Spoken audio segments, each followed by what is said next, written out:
Let me say this slow.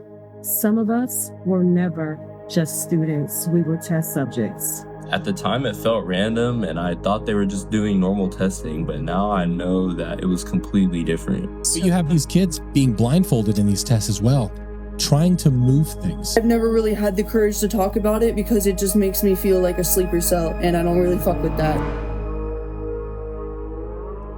Do you remember sitting in a classroom, but it wasn't like the other classrooms? The fluorescent lights seemed too bright, the air too still. They sat you in a chair, slipped headphones over your ears, and told you to close your eyes. You heard tones, not music, not words, just tones. And then nothing. For years, maybe you forgot. Until now. All over the internet, people are remembering. Kids who were part of something called GATE, Gifted and Talented Education. On paper, it was just a program for bright children, but some of them recall odd exercises, strange tapes, and long blank spots in their memories. These people also claim to share certain traits: hazel eyes, no broken bones throughout life, neurodivergence in adulthood, and darkness where childhood memories should exist. Is this a coincidence or something more nefarious?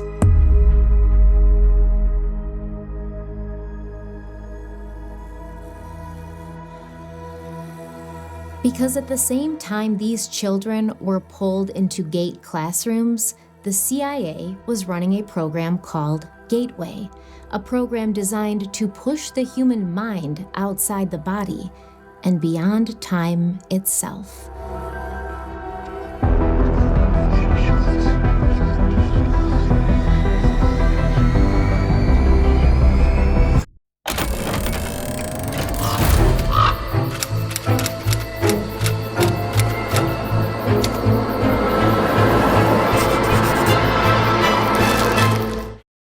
Hello everybody, welcome back to my channel and happy Harloween. I was really excited to research and create this video for you, and it has literally been months in the making. I started looking into this subject or topic, I guess you can call it, in early February of 2025, and you can ask the people who know me for a long time. It was all I could talk about, all I could think about. Every spare moment I had was spent looking into this, because every now and then I stumble across a topic that feels less like discovery and more like remembering. That's what happened when I first heard people talk about the GATE program, the old gifted and talented education classes that so many of us were a part of. At first I thought it was just nostalgia, but the more stories I listened to, the more I read, the stranger it all started to feel. There was this thread running through it, a feeling I couldn't shake, like deja vu, like I'd been here before, even though I couldn't quite remember. So I started going down the rabbit hole. TikToks, Reddit forums, old documents, declassified memos, and every piece I found made that feeling stronger and stranger, right? Familiar names, familiar sounds, the same strange memories popping up again and again from people who had never met. For months, I couldn't stop thinking about it, so I did what I always do. I researched, I pulled the files, read the theories, traced the connections, and tried to make sense of the whispers. And tonight, for Harloween, I get to share what I found with all of you. And I'm very excited to do that. I'm very excited to hear what you have to say about it in the comment section. So we have a lot to talk about today, a lot. This is going to be a very long video.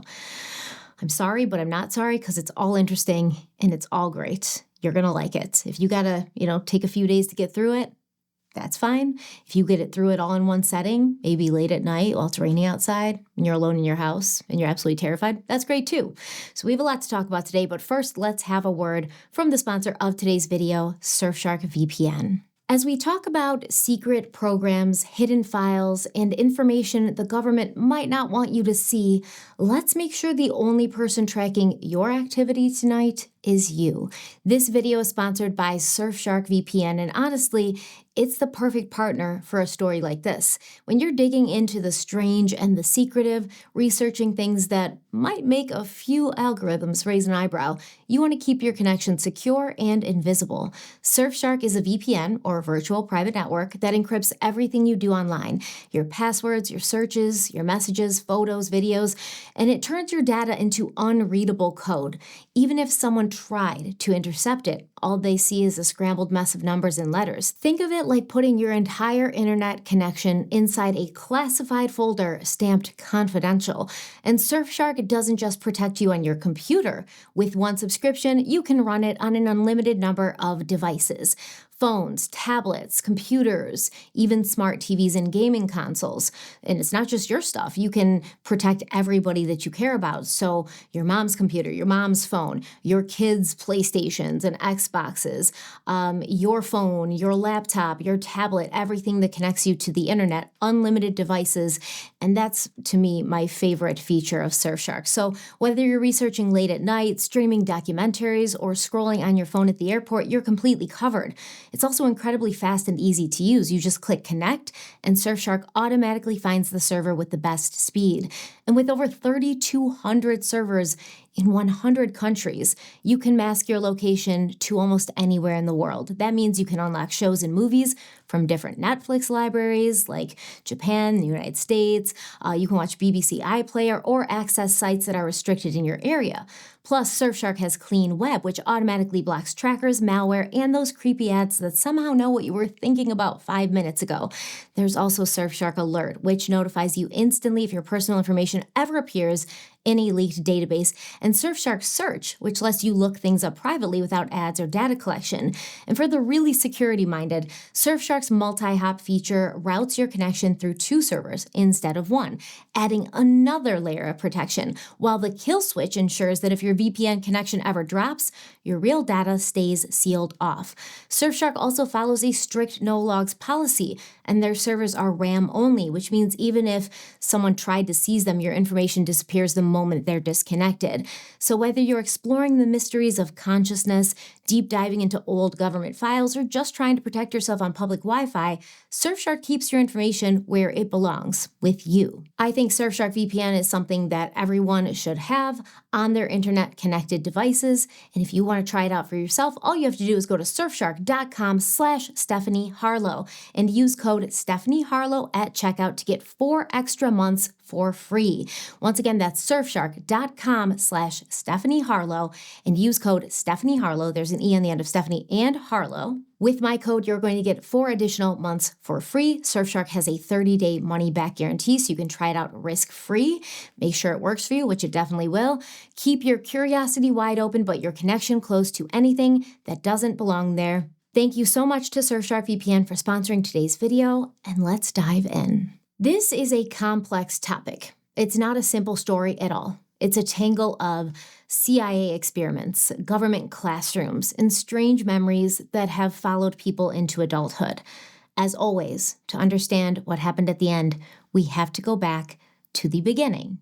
And you may not understand why I'm choosing this beginning to go back to, but stick with me. You will soon.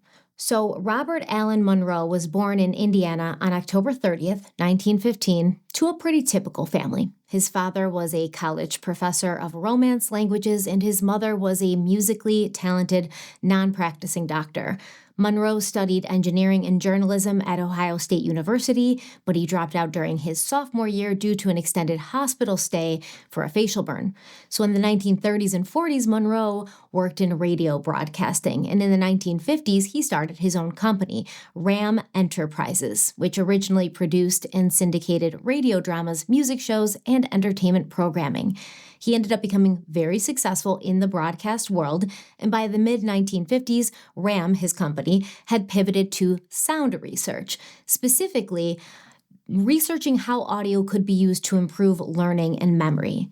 Monroe became very interested in the idea of sleep learning, and his company tested ways to use sound frequency recordings played during sleep to teach languages, boost memory, and reinforce good habits. However, While running these experiments, Monroe began to have strange sensations that would turn into his first out-of-body experiences.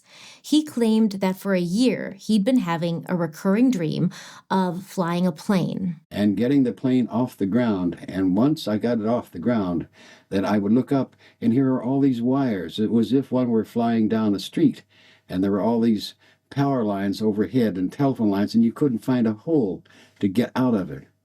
This dream that Robert Monroe had about flying a plane was also accompanied by strange physical sensations. I also began to experience a funny kind of vibration. And I went to it was as if my body were shaking, but there was no feeling of shaking. It was just internal. And I went hurrying to my favorite doctor, and he examined me and says, "Oh, you are working too hard.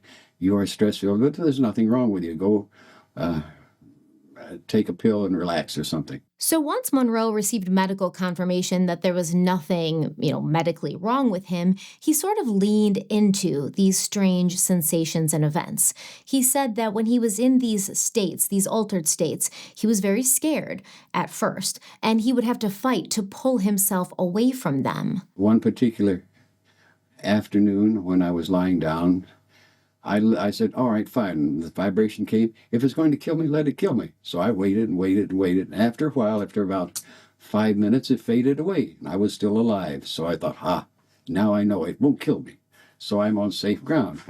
So after that, I began to simply let it happen and wait that 5 minutes so I could do something. Once he had learned to release control, Robert Monroe claims that this is when he had his first out-of-body experience. And on this one famous night, as we're in 1958, I was lying in bed on a Friday night, waiting for this vibration to end so I could go to sleep. And as I was lying there, thinking about what I was going to do the next day, while this vibration got through doing what it was supposed to do, suddenly I felt something bumping against my shoulder. And that, of course, is part of the history when I discovered that what I was bumping against was the ceiling of my bedroom. And that bumping turned around, and I did not know where I was till I saw this funny sort of a fountain coming out of what I thought was the floor. And I thought, where am I? This is a funny kind of dream. And I looked more closely, and I thought there's something terribly wrong. This is not a fountain. This is the chandelier.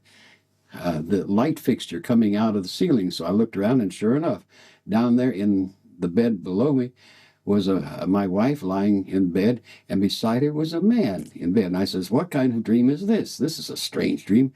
Who would I think of who would be in bed with my wife?" And I said, "I can't resist finding out." So I moved a little closer, and then this great shock came over me because the person in bed with my wife was me. And then the fright came, the terror. What am I doing? Am I dying? Let me get back quick, something. So I went through the air like this, swimming through the air to get back to the body. Pang, got back in the body. That was the first time that I, in turn, found out. And then very quickly I sat up and everything was quiet.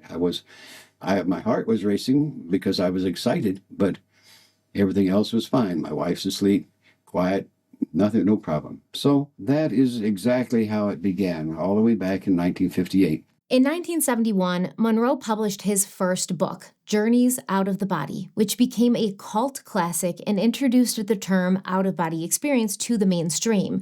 In the book, Monroe detailed how his OBEs, or out-of-body experiences, had been triggered during his sleep sound experiments, and he described the loud buzzing, roaring, and tingling vibrations that led to the sensation of separating from his body.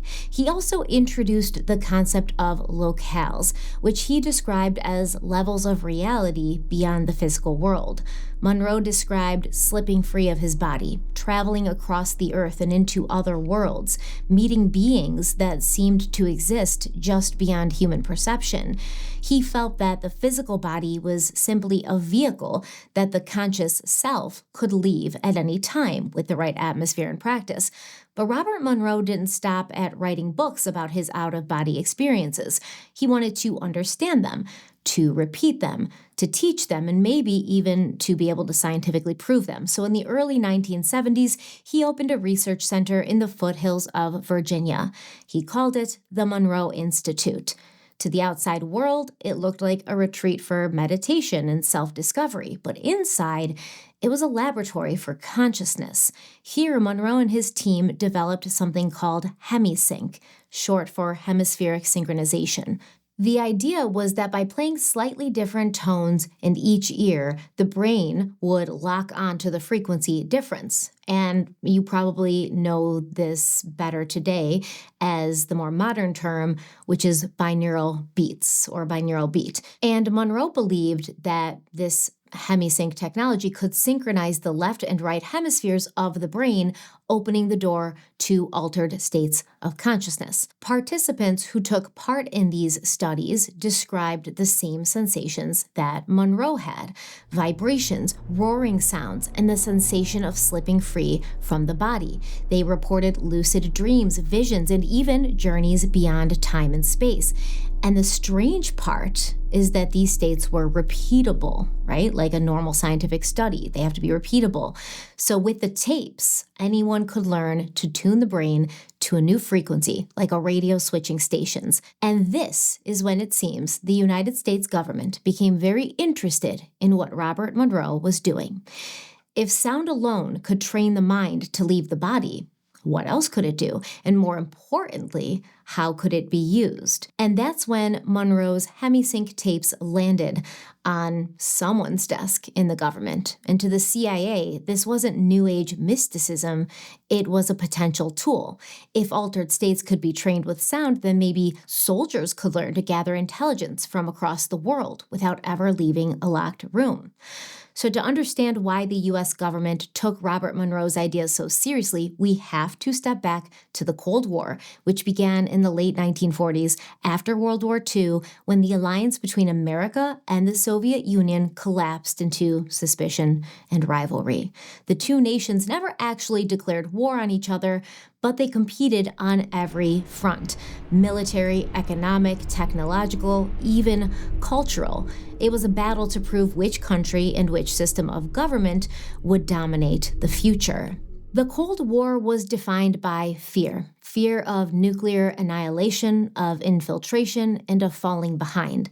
So when the Soviets launched Sputnik in 1957, which was the first artificial satellite to orbit the Earth, it sent shockwaves through the United States because it had caught us off guard. America had thought that they were ahead of the Soviet Union in science and technology, but now a new fear was unlocked. If the Russians could put a metal sphere into space, if they had the tech to launch a satellite, there was a very real threat that they could also launch nuclear weapons. In response, Washington poured billions of dollars into science, math, and education in a desperate scramble to catch up. And the anxiety and fear led to the National Defense Education Act of 1958. This would be the moment that the United States government stepped into public classrooms in a way it had never done before.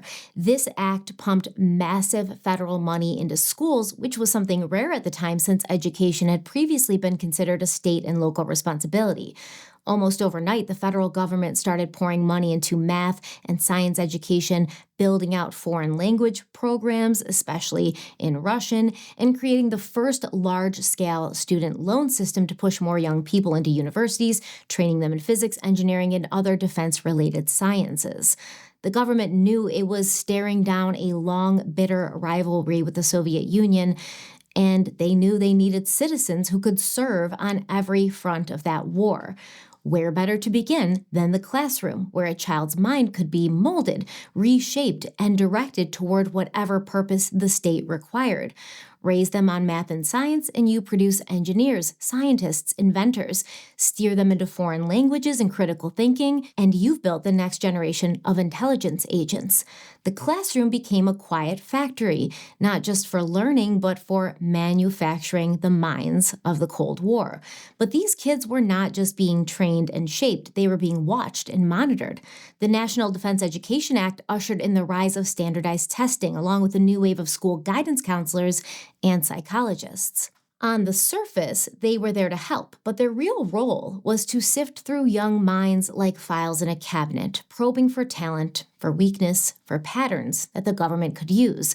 Every test, every question, every observation was another data point in a system designed to decide who you were and what you would become. Before the National Defense Education Act, the federal government had a very limited role in local education, but afterwards they had a direct hand in what was taught, how it was taught, how talent was identified, and who got advanced opportunities.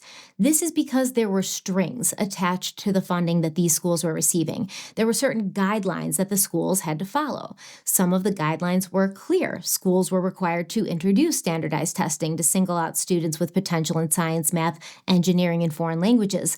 This sparked the widespread use of IQ tests, aptitude exams, and vocational profiling.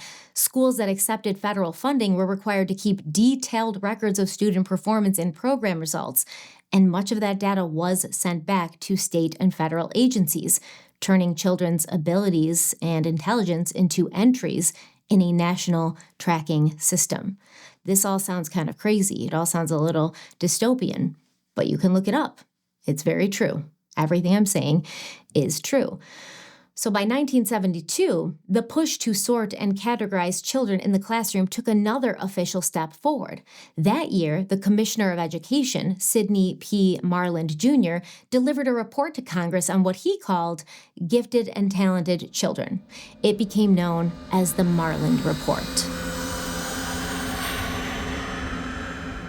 For the first time, giftedness was given a formal federal definition, no longer just about high IQ. It now included creativity, leadership, special academic ability, even talent in the arts. And the message was clear. Schools should not only teach, they should sift and sort. They should identify, label, and pull out the exceptional children for special attention. On paper, the goal was to nurture bright young minds, but in practice, it meant more testing, more profiling, more files sent upward to Washington. The Marland Report laid the groundwork for the gifted and talented programs that would spread throughout the 1970s and 80s. These programs would become secret classrooms where the best and brightest were quietly and systematically separated from their peers. The Marland Report stated, quote, "Gifted and talented children are those identified by professionally qualified persons who, by virtue of outstanding abilities, are capable of high performance," end quote. So, in other words, the government wanted experts to identify children whose minds and abilities set them apart from everyone else. Additionally, the report stated, quote, "These are children who require differentiated educational programs and or services beyond those normally provided by the regular school program in order to realize their contribution to self and society," end quote. Translation, these children were too valuable to be left in an ordinary classroom. They needed to be pulled out, separated, and trained differently because they might contribute something bigger to society, aka the government, aka the Department of Defense. This was something that the United States government didn't want to risk leaving undiscovered. But then, as it does, the political climate in the United States shifted. Throughout the 1950s and 1960s, Americans largely accepted the government's growing role in education, aka they trusted their government. There was a pretty high trust in government throughout, the 40s, the 50s, going into the 60s, and then we know that pretty much ended. But Sputnik had created a sense of urgency, and Cold War paranoia made federal testing and record-keeping seem like a necessary sacrifice. But by the early 1970s, the tide was turning.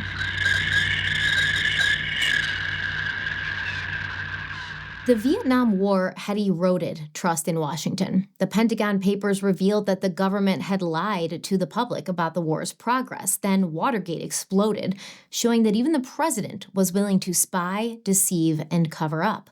A growing number of Americans began to wonder, if leaders were willing to abuse their power at the highest level, what else were they doing, and how far did it go? In the middle of this political storm, parents started to look at schools differently. They started to see the endless tests and the psychological profiling, the permanent student files that didn't just contain information about grades, but expanded to cover IQ scores, psychological evaluations, aptitude and vocational profiles, teacher notes about a student's personality, social behavior observations from school counselors. It goes on and on. The things that were being kept in these records that the schools were sending to the government, it was pretty extensive. And stories began to surface that colleges were keeping files on students' political activity, especially those involved in Vietnam War protests. High schools were recording behavioral problems and even family issues in permanent records. And federal agencies were requesting access to those files for everything from military draft purposes to law enforcement investigations. And that growing suspicion, that growing lack of trust in our government led to the Family Educational Rights and Privacy Act, otherwise known as FERPA. In 1974, Senator James Buckley of New York introduced FERPA to restore trust and give families some control and peace of mind. And under FERPA, parents would have full access to their children's educational records, along with the ability to request corrections and the right to limit who could see those records. Additionally, schools could no longer freely share student data with government agencies or with anyone else without written consent from the parent. Now, you may think I'm being alarmist or unfair. You may think that the government just wanted to make sure the citizens of their country were the strongest and most intelligent that they could be. After all, that would serve the greater good. How many times have we been told that things we don't like or bad things that happen to us are to serve the greater good? But that's a story for another day. You may also think that I'm reaching and that the federal government's involvement in education had nothing to do with their desire to recruit and train America's children from a young age. And in response to that, I would like to introduce you to the CIA Access to Educational Records memo dated February 28, 1974, smack dab in the middle of the debates that would lead to the passage of FERPA in November of 1974, that same year. And this timing is crucial because it shows that the CIA was directly aware of and reacting to FERPA as it was being written. So this memo literally says, quote, "The law goes into effect Tuesday, November 19th, 1974. They knew about it. They knew when it was going into effect. They knew everything that FERPA was going to do. The memo was written by George L. Carey, who at that time was the CIA's legislative counsel, meaning he was the liaison between the CIA and Congress. Carey was addressing and directly speaking to the director of the CIA, and he was proposing amendments to these Education Acts of 1974, which included what became FERPA. The CIA was specifically worried that restrictions on access to education records would interfere with its ability to evaluate and recruit candidates. So in this memo, the CIA requested continued access to certain student records, and they justified this as necessary so they could evaluate potential recruits and monitor personnel security. This memo also acknowledged the growing public and congressional unease about government overreach and the privacy of students. It cited recent legislation and investigations that made secret access to educational records politically sensitive, and it recognized that public exposure of the CIA using school records would cause a major backlash. This memo not only confirms that before FERPA, federal intelligence agencies were using schools as a data source, but it also shows the CIA actively working to preserve this pipeline. It shows evidence of the government's deep involvement in monitoring students under the guise of national security. We're going to go over the timeline of everything in a minute to show what I believe to be a clear example of cause and effect, but first I want to talk about the Gifted and Talented Report, which was done in March of 1974, just a month after that CIA memo and months before FERPA would formally go into effect. So this report was commissioned by something called the Office for Gifted and Talented, which at that time was housed within the U.S. Office of Education, which would go on to become the U.S. Department of Education that we know today. So it is stated in this report that their purpose was to guide the private sector especially foundations, in funding priorities for gifted and talented education. By 1974, the pressure to formalize gifted education had reached Washington.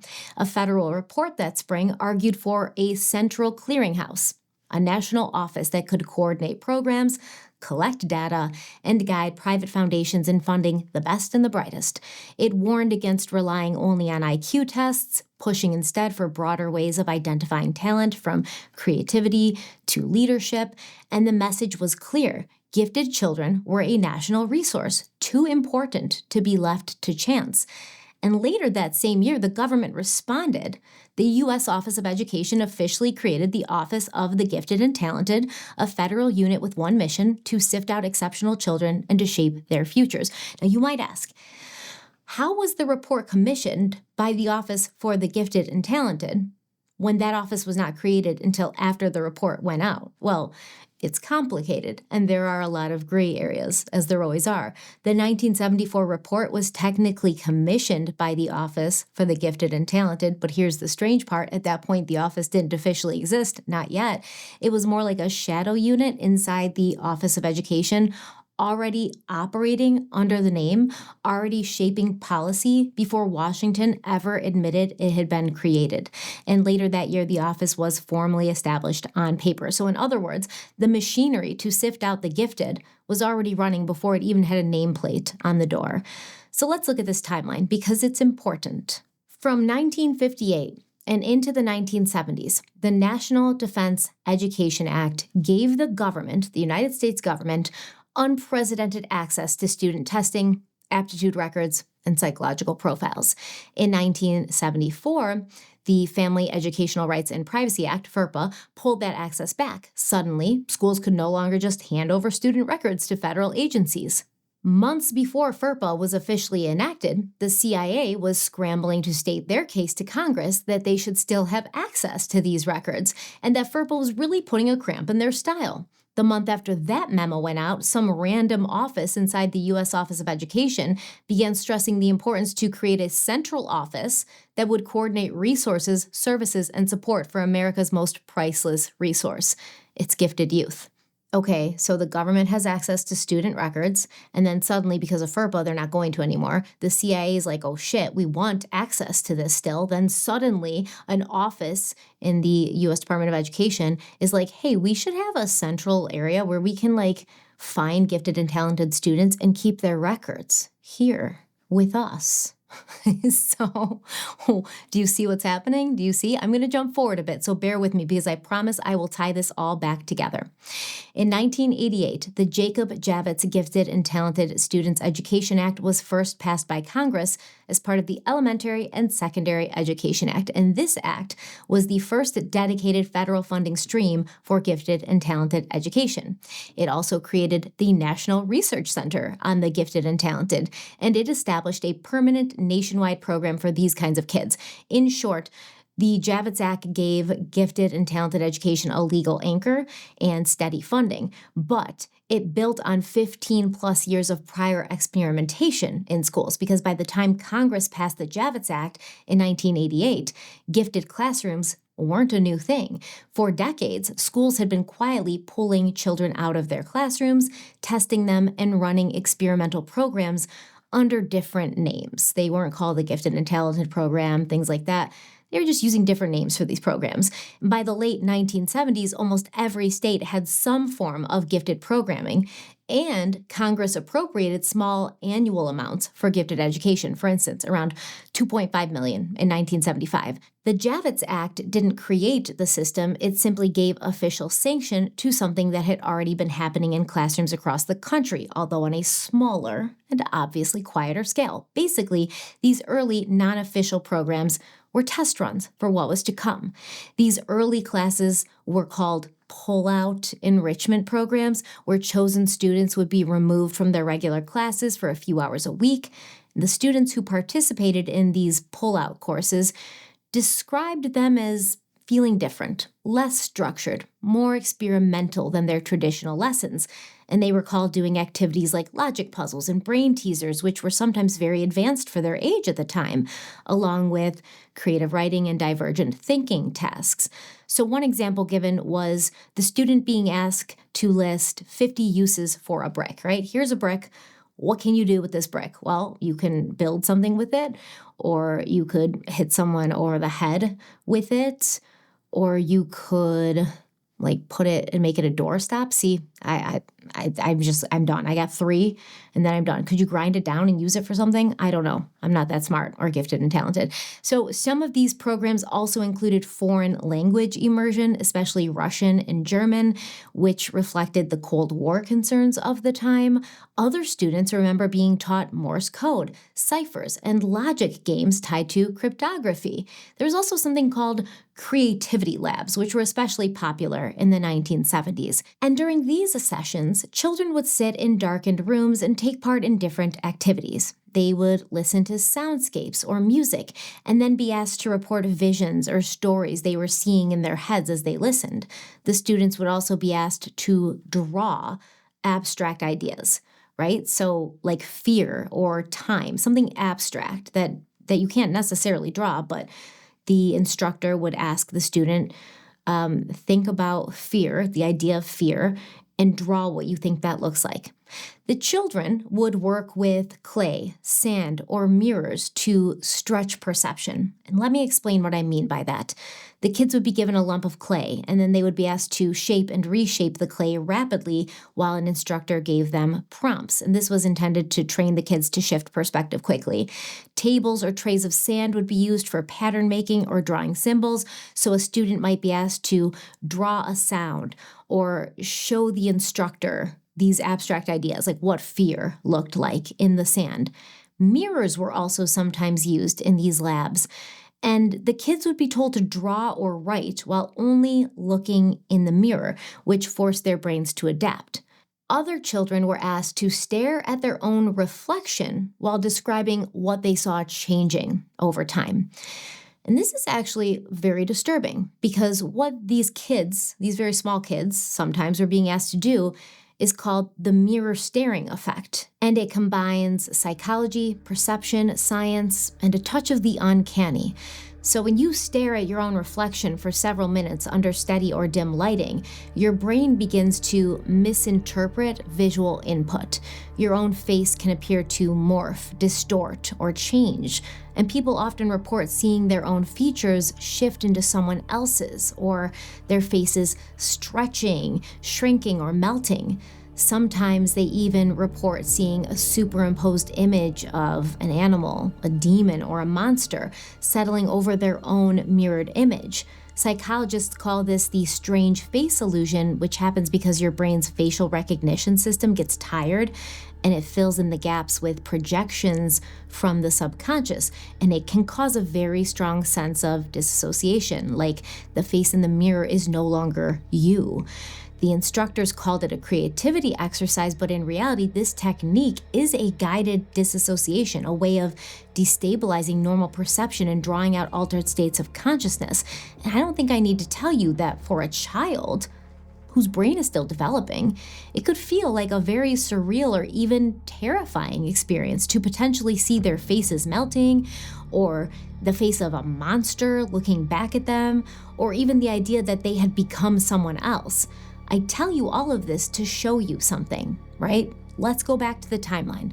In 1974, FERPA told schools they could no longer provide student records to federal agencies. We know the CIA was not happy about this, and that same year, the Office for Gifted and Talented was created. Then, throughout the late 1970s and into the 1980s, gifted and talented programs began to expand throughout schools nationwide, pulling select students out of their classes and having them participate in special testing that seems a bit unorthodox, right? Having them stare in mirrors and see what their subconscious would reveal. So the theory goes, if the feds lost the big net of student data due to FERPA, they created the Office of Gifted and Talented as a more targeted way to keep tabs on children with unusual potential.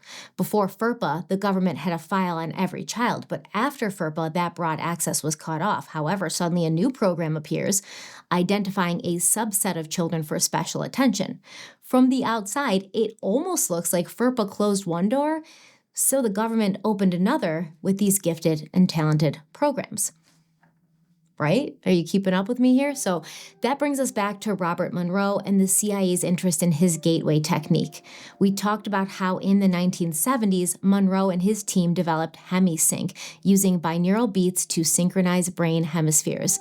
This became the core tool of the gateway process. And the idea was that by tuning the brain like a radio, you could push human consciousness into altered states while the body stayed deeply relaxed. The science behind it is called hemispheric synchronization, or HemiSync. So different tones fed into each ear trick the brain into following along at the difference frequency. This would shift brain waves into patterns linked to meditation, trance, and even dream states. The Monroe Institute claimed this allowed ordinary people to reach these states quickly and reliably without years of spiritual training. The belief was that once in these states, the mind could do extraordinary things, leave the body, explore other dimensions, see distant places, even step outside of time. So we're going to get a little scientific for a minute. The brain's electrical activity is measured in hertz, a unit that means cycles per second, and it's used to measure frequency.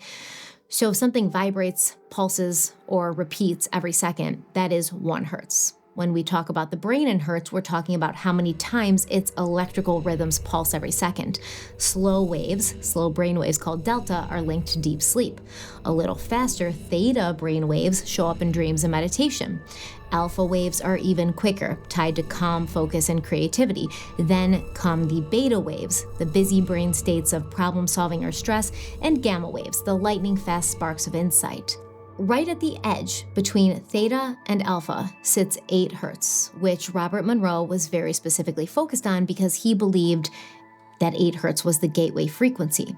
Now, surrounding the Earth is an invisible heartbeat, a faint electromagnetic thrum that pulses about 8 times every second. Scientists call it the Schumann resonance, born from lightning strikes echoing through the cavity between the ground and the upper atmosphere. To most of us, it's like it's not even there. We can't hear it, we can't feel it, but it is always there. A constant planetary rhythm that some believe the human brain is naturally tuned to. At around 7.83 hertz, it sits in the same range as our dreamlike and meditative states, as if the Earth itself is whispering on the same frequency as the human mind.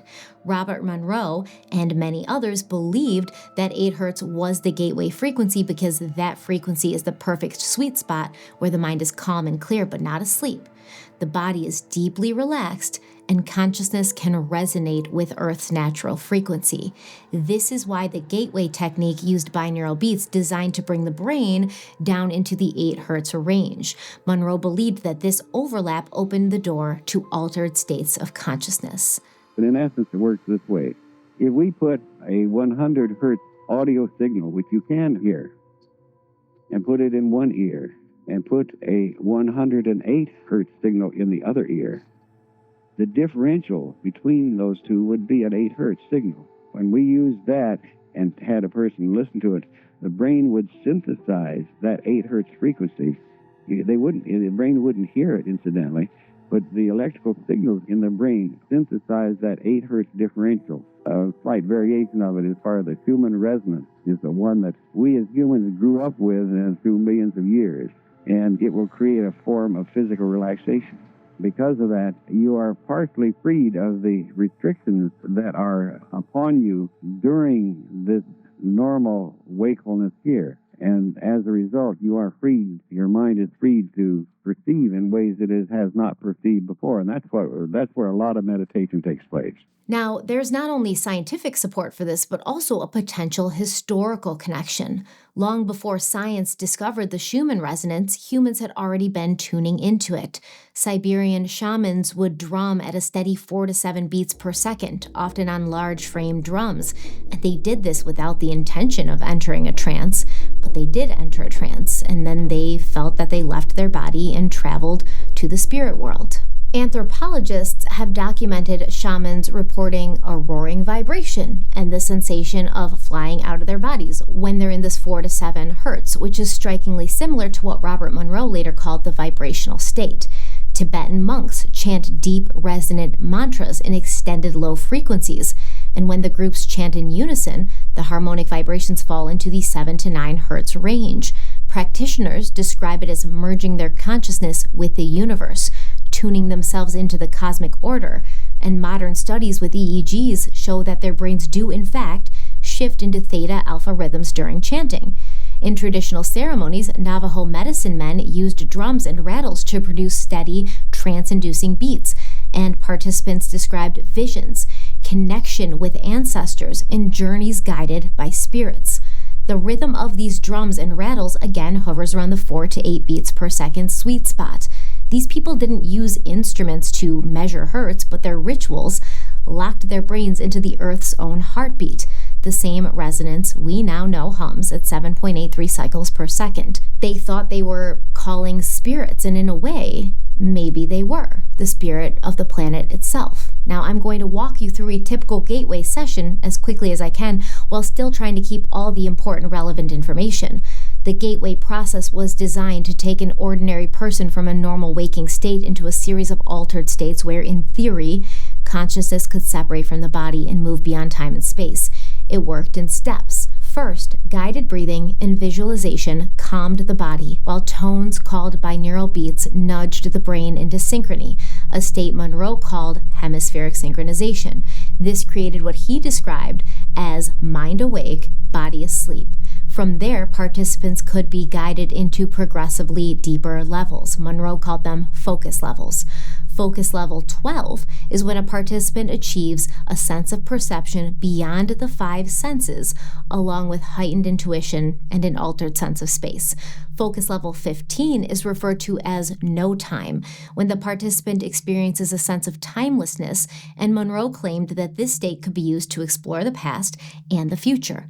Monroe himself reported entering this state more than once, and he said, quote, "I passed through layers of reality, each more strange than the last. Some were filled with light and beauty, others with grotesque shapes that seemed to watch me.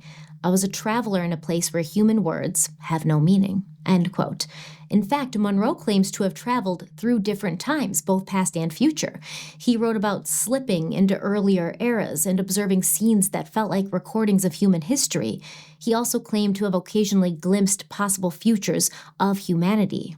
In one of his books, Far Journeys, Monroe described visions of a distant future where humans had evolved into non-physical beings, existing as pure consciousness and energy. Robert Monroe argued that time is an illusion of physical life. It's layered, not linear, and during out-of-body experiences, you can tune in to other layers. He said, quote, "I learned that the past and the future are not lost to us. They exist side by side with the present and can be visited. I stepped into another century as easily as stepping into another room." End quote. Monroe went on to say in his final book, The Ultimate Journey, quote, "Our physical bodies trap us in a time track, but consciousness is free to move across it. Once outside the body, you discover there is no past, no future, only patterns waiting to be experienced." End quote.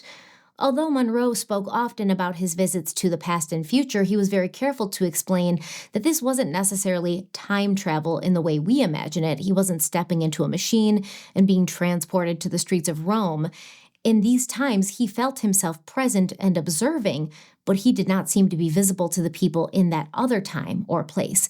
He could see, he could sense, he could move, but it felt more like watching from behind a glass wall, and people in these other time periods did not interact with him. However, Monroe mentioned a few exceptions, stating that in some cases, animals or young children seemed to notice him, as if they sensed his presence without actually seeing him.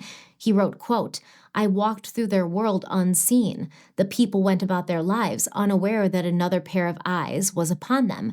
At times, a child would pause, frown, or glance my way, but quickly return to play. To them, I was no more than a whisper of wind."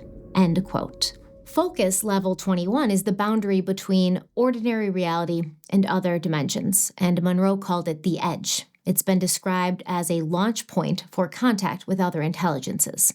Robert Monroe talked about encounters with non-physical beings that he called helpers or guides. These beings would appear in many forms, sometimes humanoid, sometimes abstract, or just a presence he could sense. He wrote, quote, "There were intelligences that communicated without words, that felt both alien and familiar. They seemed to be waiting, as if they had always been there, just beyond the veil of our perception." End quote. Monroe did not believe these guides were there just for him. He felt they were there for anyone who reached these levels of consciousness, and their role was to teach, reassure, and orient him as he navigated through altered states.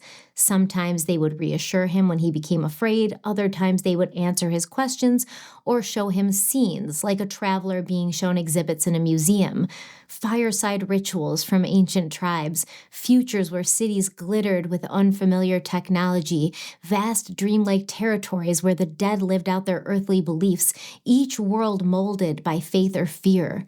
Sometimes he was shown whole other lives or fragments of himself playing out in different times and places. He said he wasn't there to change anything. He was there to see, to learn, and to understand that consciousness is larger than one lifetime, larger than one world. And the final focus level or stage is called the absolute, and it is supposedly a direct encounter with universal consciousness where personal identity dissolves. In this state, Monroe claimed to sense what he called the source, the ultimate creative intelligence behind all of reality. He didn't refer to the source as God, although he acknowledged that it matched what many people would mean when they were using that word. For Monroe, the source was less a personality and more a vast, loving presence, the origin and destination of consciousness. He described interactions with the source as overwhelming, melting into light, feeling merged with infinite awareness, a direct transmission of love and knowledge rather than a spoken conversation. Monroe described this experience as losing individuality, dissolving into something greater, and returning completely changed. So Robert Monroe wrote his final book, The Ultimate Journey, in 1994, and the major theme of that book was Monroe, the author, confronting his own fear of death as he got older, and what he believed was the final frontier of consciousness. Throughout his own personal life and spiritual journeys, Monroe claimed he had lost all fear of dying, and that through countless experiences at the highest focus levels, he'd come to see death not as an end, but as a transition into new levels of existence, a graduation to higher awareness.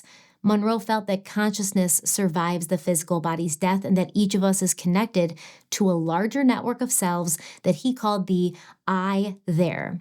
So in his final book, Robert Monroe stopped writing about out-of-body adventures like a cosmic tourist and instead began charting the path that waits for all of us.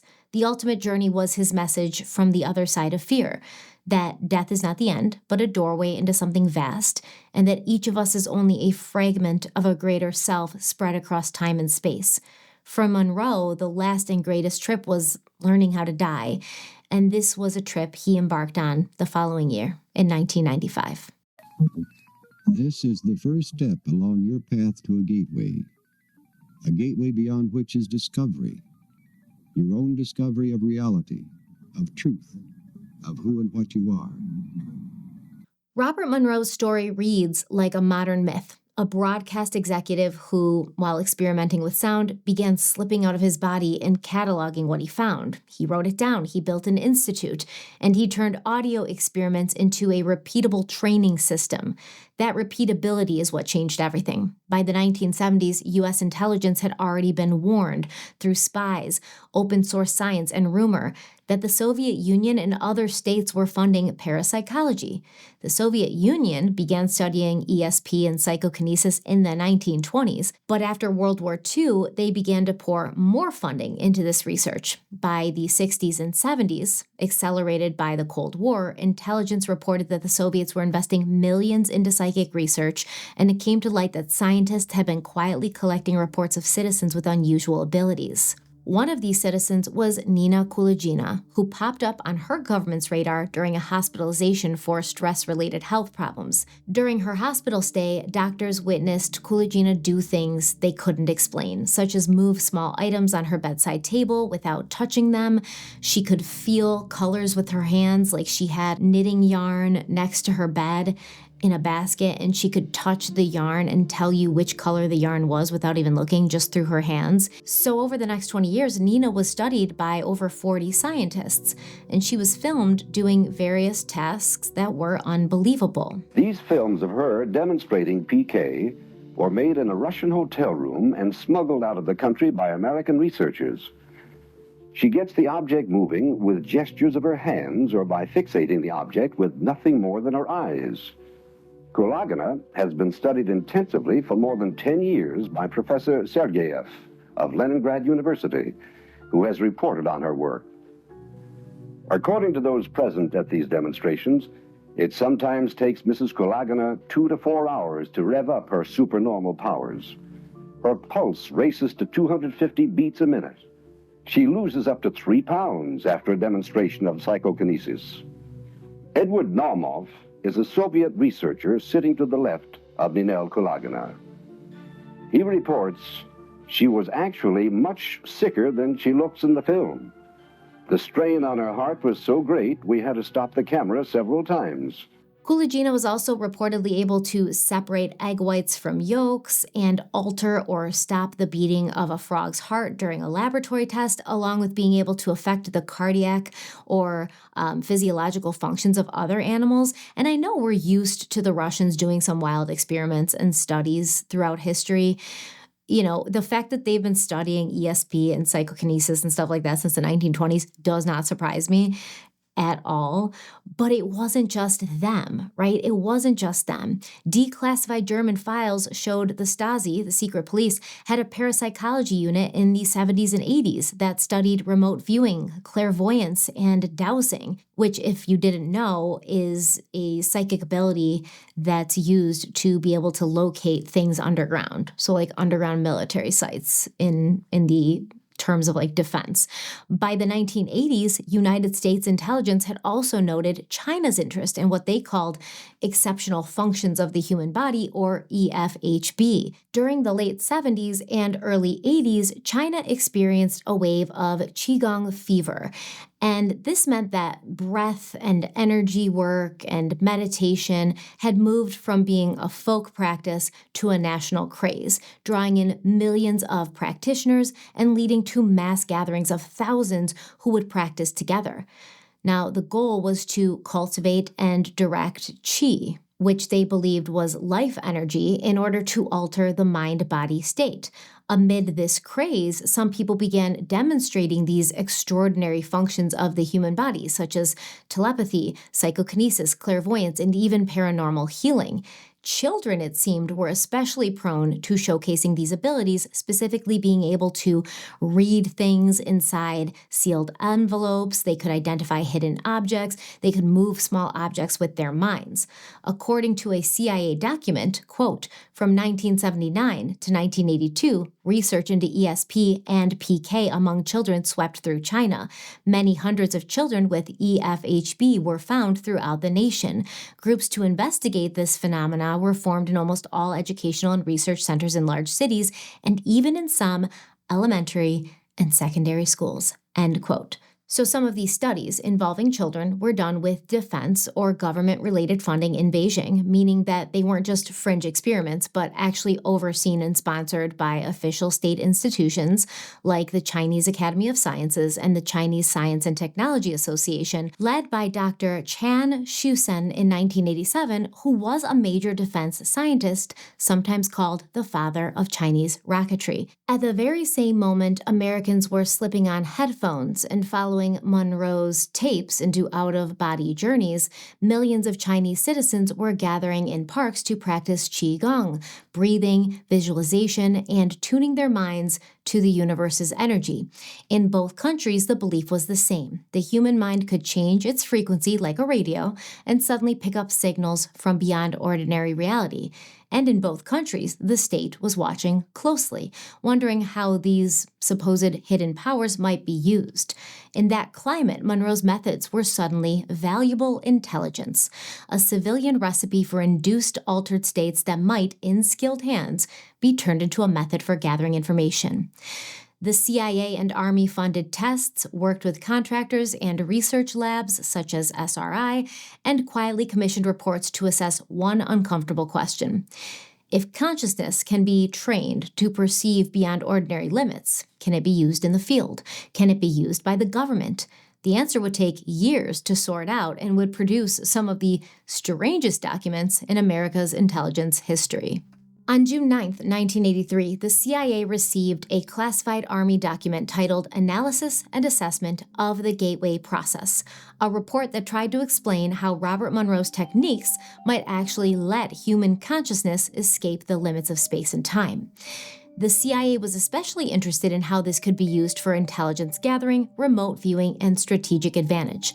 This is a very lengthy, in-depth memo, and I highly suggest that everyone give it a read because while it's not dense or hard to understand, there's just a ton of information in there. I will do my best to condense it and explain the important points for the context of this video. So the memo framed the human brain not as an organ, but as a frequency transducer, basically a biological radio, and its rhythms, measured in hertz, could be adjusted by external input to line up with deeper structures of reality. In this case, the memo was referring specifically to the binaural beats used in Robert Monroe's hemisync.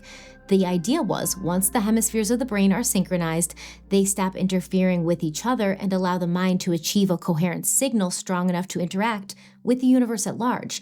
The report also claimed that consciousness itself is a hologram of energy embedded into a larger universal hologram called the Absolute, which, as we know, was the term Robert Monroe used in his Gateway program. The memo states, quote, "The Absolute is the primary matrix within which all energy systems move and have their being. It is infinity, beyond time, space, and the source of all that is." End quote.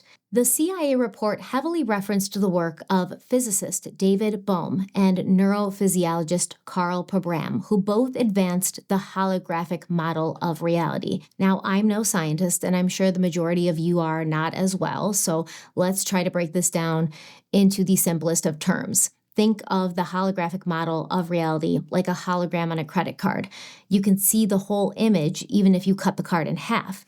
In the holographic view, the universe is built more like a pattern of waves or information than like tiny billiard ball objects. So every little piece contains information about the whole. David Bohm and Carl Pabram used this idea as a metaphor. The world we experience is a three-dimensional projection of deeper, more fundamental patterns. So instead of reality being a room full of solid things, it's more like a movie projected from an underlying coded pattern. And our brains are tuned instruments that decode parts of that pattern into the story we call reality, the here and the now. Now, the CIA document argues that the brain is like a holographic receiver, interpreting the universe's vast frequency field into the reality we perceive. Applying this to reality, the universe might not be a solid fixed structure, but a projection of underlying energy patterns. Human consciousness, then, is not locked in the brain. It's part of this universal hologram and can potentially access any part of it.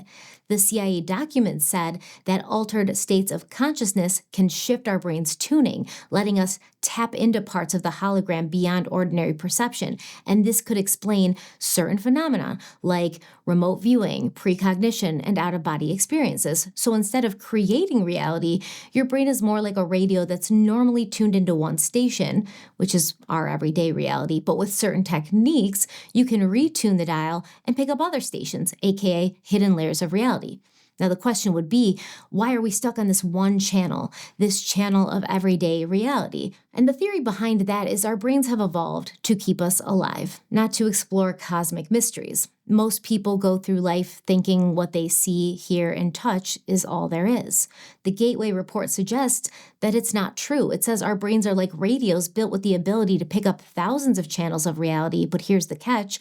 Almost everyone is stuck on this just one channel, the everyday channel, the one that tells you the grass is green, the sky is blue, and time marches forward in neat little minutes and hours. Why? Because it's safe, it's stable, it keeps us from falling apart. I mean, imagine trying to drive a car, raise a child, or cook dinner while your mind keeps slipping into the future or floating out of your body or picking up someone else's thoughts from across the world. You couldn't survive like that. So nature locked us into the most practical frequency, the one that keeps us alive. The universe is so full of information, past, present, future, and if our brains didn't filter it, we'd be overwhelmed. But according to the CIA's Gateway analysis, those other channels never went away. They're still out there, buzzing and whispering just beyond the edge of our perception. With the right training or the right push, the knob on your mental radio can turn, and suddenly the world you thought was solid begins to flicker. Time bends, space dissolves. You realize you're part of something much bigger, a vast hologram where every moment, past and future, is happening all at once. And here's the unsettling part. The CIA believed it wasn't just a theory. They believed people could learn to do it, to step outside the ordinary channel and tune into something far stranger. The CIA memo even suggested that time and space are only constructs of perception and that trained consciousness can move beyond them. The document states, quote, "The individual perceives that he has escaped the boundaries of time and space. The Gateway process is designed to bring the left and right hemispheres of the brain into a state of coherence, permitting the mind to transcend the physical world." End quote. Basically, time is just a trick of how we experience the hologram projection, but everything that has happened or will happen already exists. By shifting your consciousness, you could in theory visit the past or future the same way you'd flip through channels on a TV. So what are the implications of this? If the universe is holographic, then every human being already contains access to the entire cosmos within their consciousness, and death in this framework is not an end, it's a reintegration into the broader hologram. This is where the document edges into the spiritual, while still stamped CIA. Human consciousness may be immortal, part of the infinite holographic perception. Like I said, there's a lot of other stuff in the document. It's very interesting and compelling, and the author is talking about all of this and backing it up with scientific support. For instance, the document cites the work of Itzhak Bentov, who imagined the entire universe shaped like an egg. At the end of the egg is a white hole. This is the point where energy bursts outward into the universe. At the other end is a black hole where energy collapses back inward. And between these 2 points, matter and energy flow in a cosmic circuit. Energy starts in the white hole, which acts like a source or fountain, ejecting raw matter and energy. The stream spreads out, creating galaxies, stars, and planets. And over a lot of time, the stream bends back on itself, curving around the egg shape. Now, eventually, the energy and matter are drawn back towards the black hole where they collapse, reabsorb, and return to the source, which Bentov also called the absolute, the infinite, timeless background of existence. From there, the cycle can begin again, the universe in a constant state of inhaling and exhaling energy.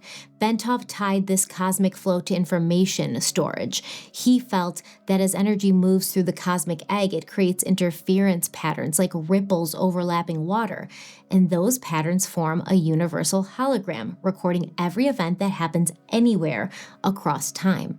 This is all described in great detail in the CIA document. The document concludes, quote, "There is a sound, rational basis in terms of physical science, parameters for considering Gateway to be plausible in terms of its essential objectives. Intuitional insights of not only personal, but of a practical and professional nature would seem to be within bounds of reasonable expectations. However, a phased approach for entering the Gateway experience in an accelerated mode would seem to be required if the time needed to reach advanced states of altered consciousness is to be brought within more manageable limits from the standpoint of establishing an organization-wide exploitation of Gateway's potential." End quote. the person writing this memo is like, hey, there's like really strong scientific proof that this is possible. However, if we want to exploit the gateway method on like a larger scale and get people into these enhanced and like altered states of consciousness faster, we need to figure out like a way to do that without it taking all this time that Robert Monroe says it takes, right? Because Robert Monroe says you got to go through all these phases, all these steps, and then finally you're going to reach the absolute. And the CIA is like, we got to speed that up. We don't have time for people to be like going on a spiritual journey. We need them to use these abilities to help us. The CIA memo also lays out a training recipe for taking someone from relaxed focus all the way to controlled out-of-body exploration, and even attempts to read different slices of time. So first you use hemisync tones and breath work to get the brain hemispheres working together and the body deeply relaxed. Then you add sleep-like REM frequencies and hypnotic self-suggestions so a person can reliably enter and remember a trance or out-of-body state at will. After practicing this repeatedly, trainees learn to steer their out-of-body awareness, then push into deeper states labeled no time and beyond space-time. The memo even proposes coordinated teams, 3 viewers tuned to the same target from the present, the immediate past, and the immediate future, whose reports can be compared to overcome distortion. Along the way, it recommends inner work to clear psychological blocks, group protection techniques against unwanted presences, and intellectual preparation for meeting non-physical intelligences. This is in the CIA memo. The last sentence of the memo reads, quote, "If these experiments are carried through, it is to be hoped that we will truly find a gateway and to the realm of practical application for the whole system of techniques which comprise it." End quote. So Washington poured attention into psychic research because if it worked, it would be the ultimate intelligence tool, a human eyeball and ear that could peer anywhere, anytime, without satellites, spies, or boots on the ground. The promise was irresistible: free, deniable access to secrets. They could use remote viewing to get information about enemy bases, installations, weapons, hostages, or covert activities without deploying agents. If consciousness could access future layers of the hologram, they could predict crises, coups, or military moves earlier than their rivals. They could even explore whether target minds could be influenced or whether psychic means could reveal hidden intentions, loyalties, or vulnerabilities. Basically, brainwashing and mind reading.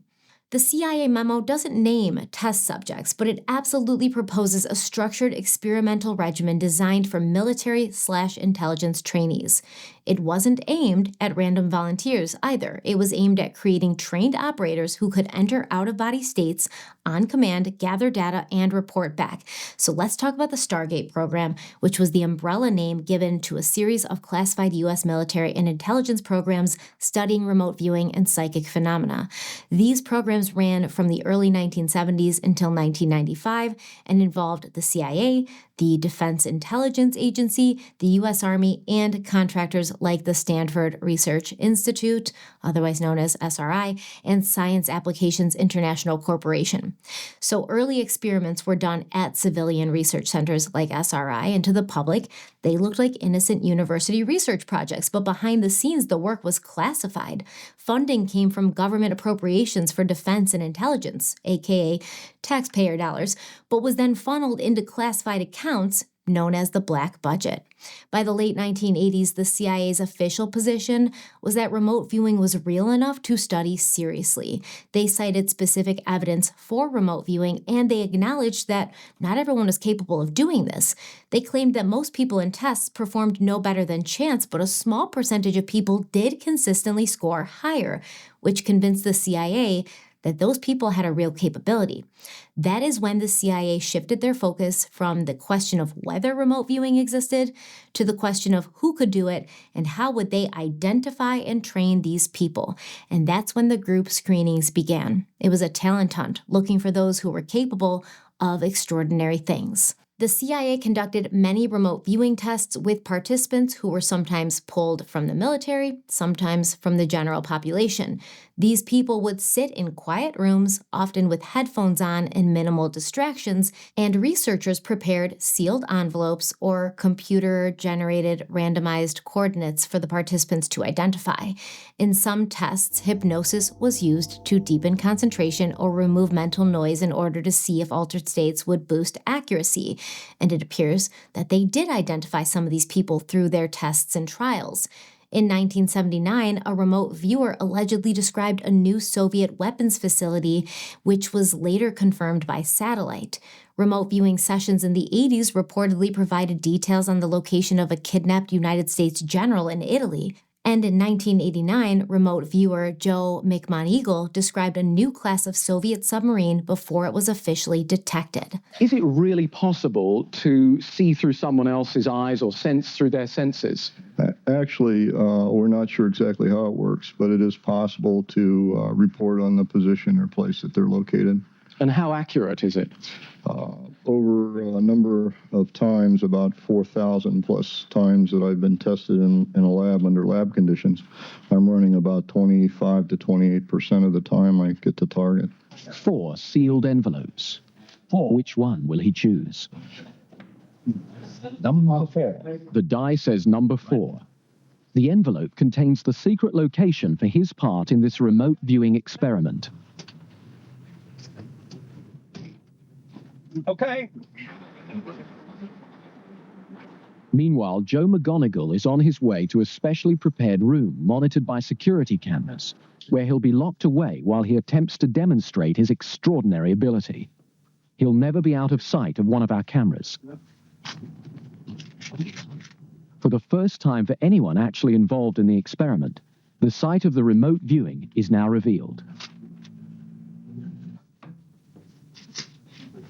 Joe's used to all the paraphernalia. He's been tested thousands of times by US government agencies under strict laboratory conditions. Right.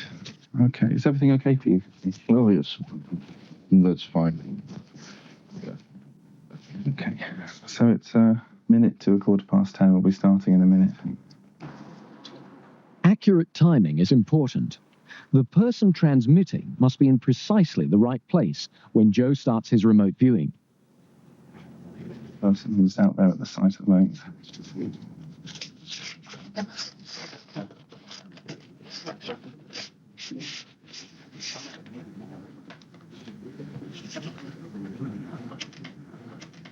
Okay. And you never met him before, have you? No, I've never met him before. This is the only information that Joe gets. It's something to concentrate on. Okay. First impression that I'm getting is of what I would call an inside corner. And there's two light colored stripes on either side. Shaw Taylor is on the north bank of the River Thames, opposite a dockside, a power station, and a railway bridge. What I'm doing is I'm essentially, it's almost like tasting food. I'm just kind of reaching out there mentally and tasting things. I'm trying to concentrate on him and perceive what it is he's looking at. It's easy to get distracted and get information on a lot of other things in the area. I want to mix half circles with straight lines. My sense of it is some kind of a raised object, perhaps. It's starting to look a lot like a bridge, but I don't want to call it a bridge. Okay. I don't want to call it a bridge yet. Looks a lot like a bridge, but I don't know if this is a walkway or if this is actually a waterway. This could be water as well. I think the essential elements are vertical pillars or supports, somehow or another, going away perspective passes under this. At this point, it's quite likely that he's stopped looking. That's what we asked him at this moment. So yeah, we'll go with that then. Go with number 4. He's on his way to the location to see for himself how accurate he's been and to meet Shaw Taylor for the first time. It's my pleasure to greet Joe. Joe, good to see you. Well, to meet you. Good to see you. I feel I've been talking to you for the past half hour. Hopefully you have.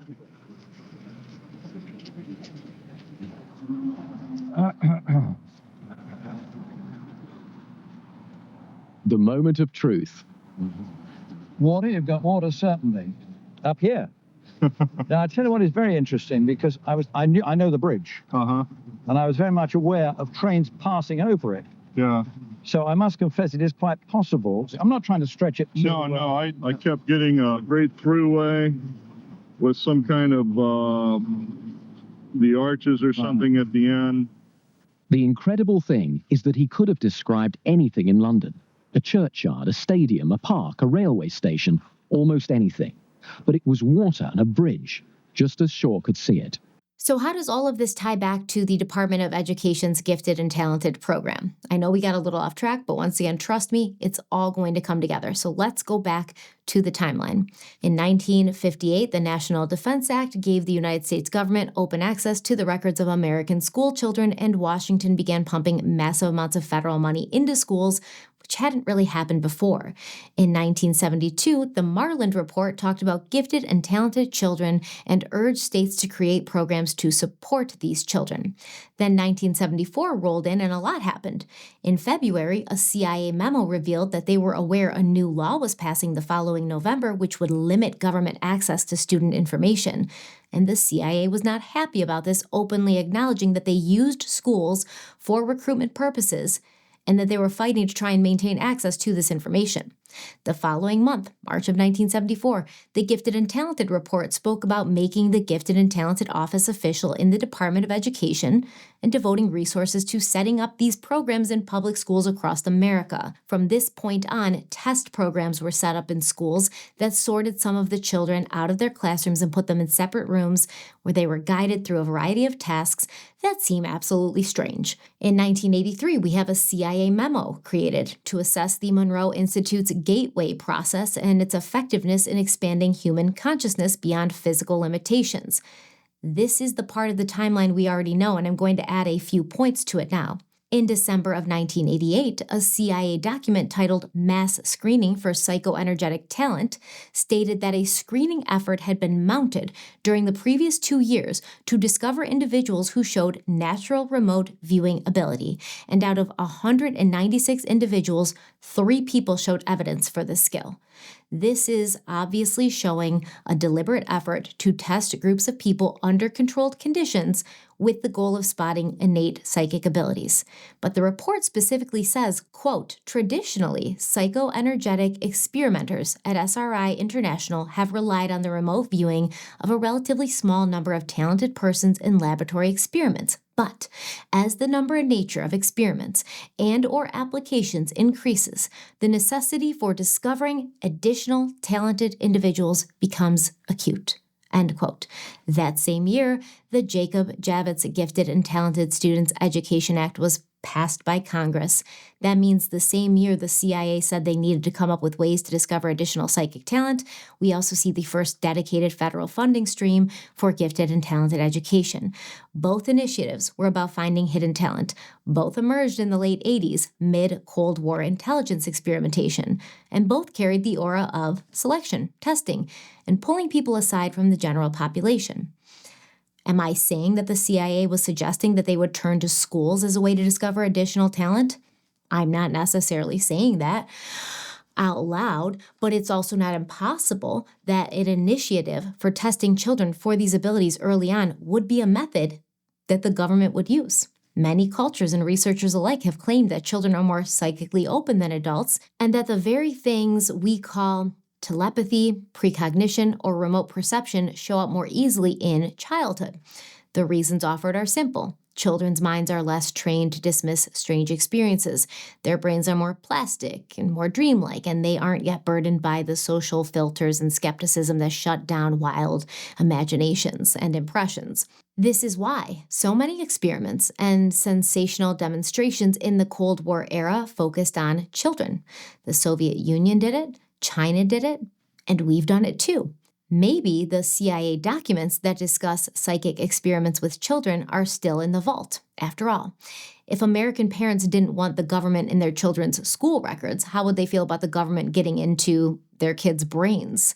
But we have countless examples of experiments and testing being performed on American children for decades. The Fernald State School in Massachusetts housed children who were labeled as feeble-minded, and throughout the 1940s and 50s, researchers from MIT, working with the United States Atomic Energy Commission, created a fake science club for the boys who were told they would get special privileges if they joined.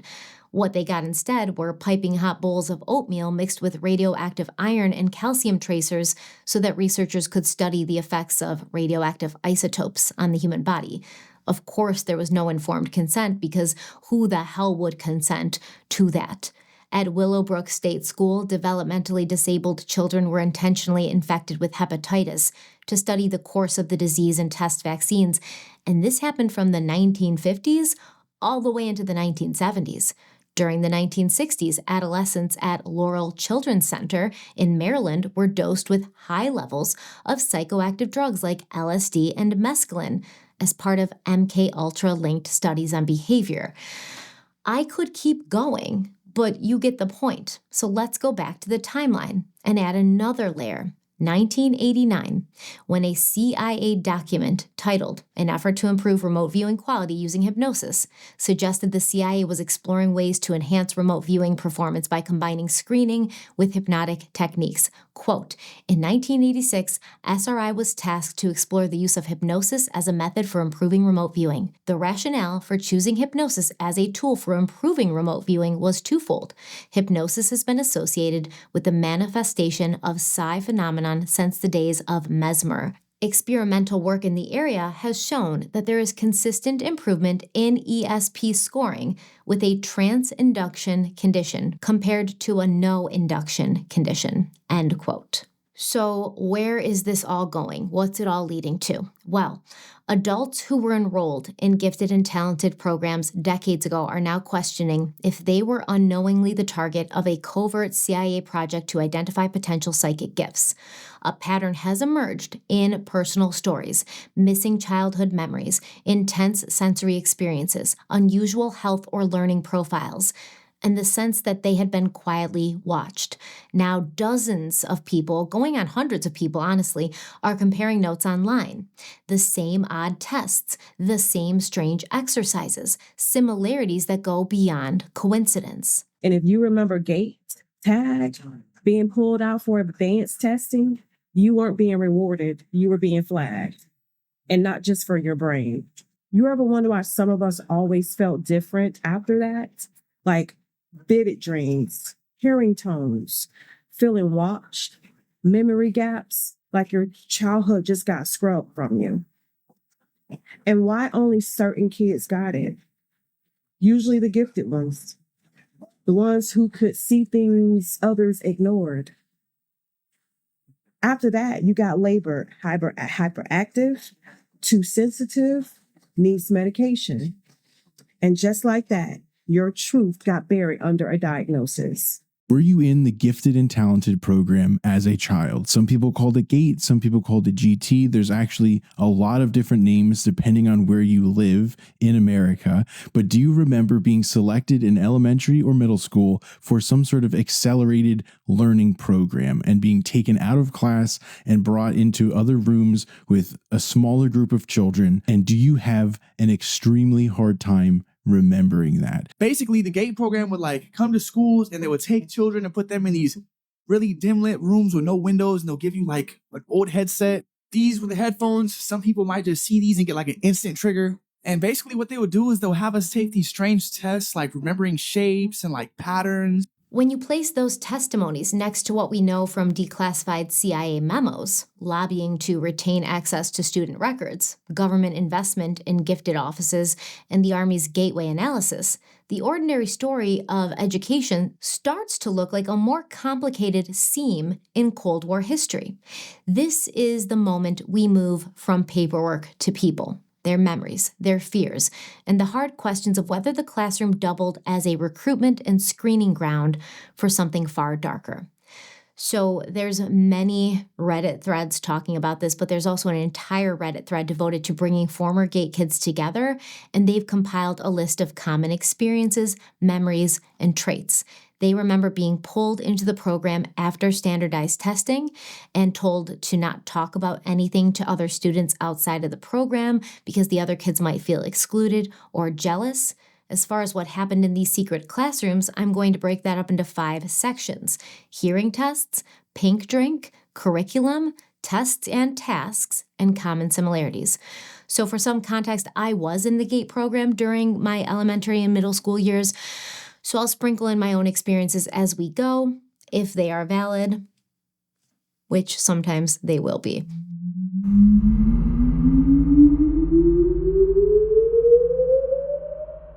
Every school kid remembers lining up once a year for the routine hearing test. You sat in a chair, slipped on oversized headphones, and raised your hand when you heard a tone. Quick, simple, and over in a minute.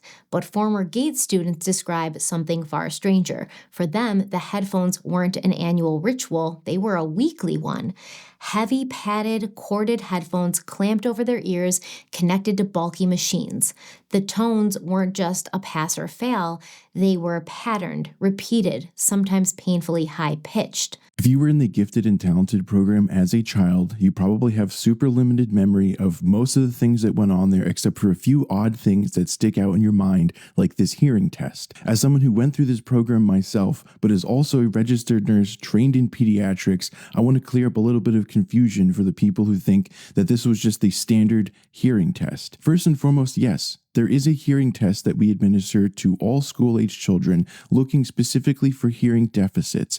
This was not the same test. For one thing, this test is only given once to all kids to test for a hearing deficit, and you may have gone through the test again if the results were inconclusive or if they actually found a deficit and they're trying to measure it throughout your age. The testing that they did with us in the gifted and talented programs was very different from the one that I was trained to administer. This one was a long-term test. I remember many hours of wearing these headphones and specifically trying to almost psychically predict which side of the headphones the tone would come out of. And sometimes it was more of a hypnosis tape type situation where they were trying to induce certain states of consciousness in us. Now, I personally remember wearing these headphones a lot and hearing differently pitched tones coming through either one ear or the other. I remember being asked to raise my hand on the side I heard the tone, but also I remember being asked to lift my hand on the side I thought the tone was going to be played on next.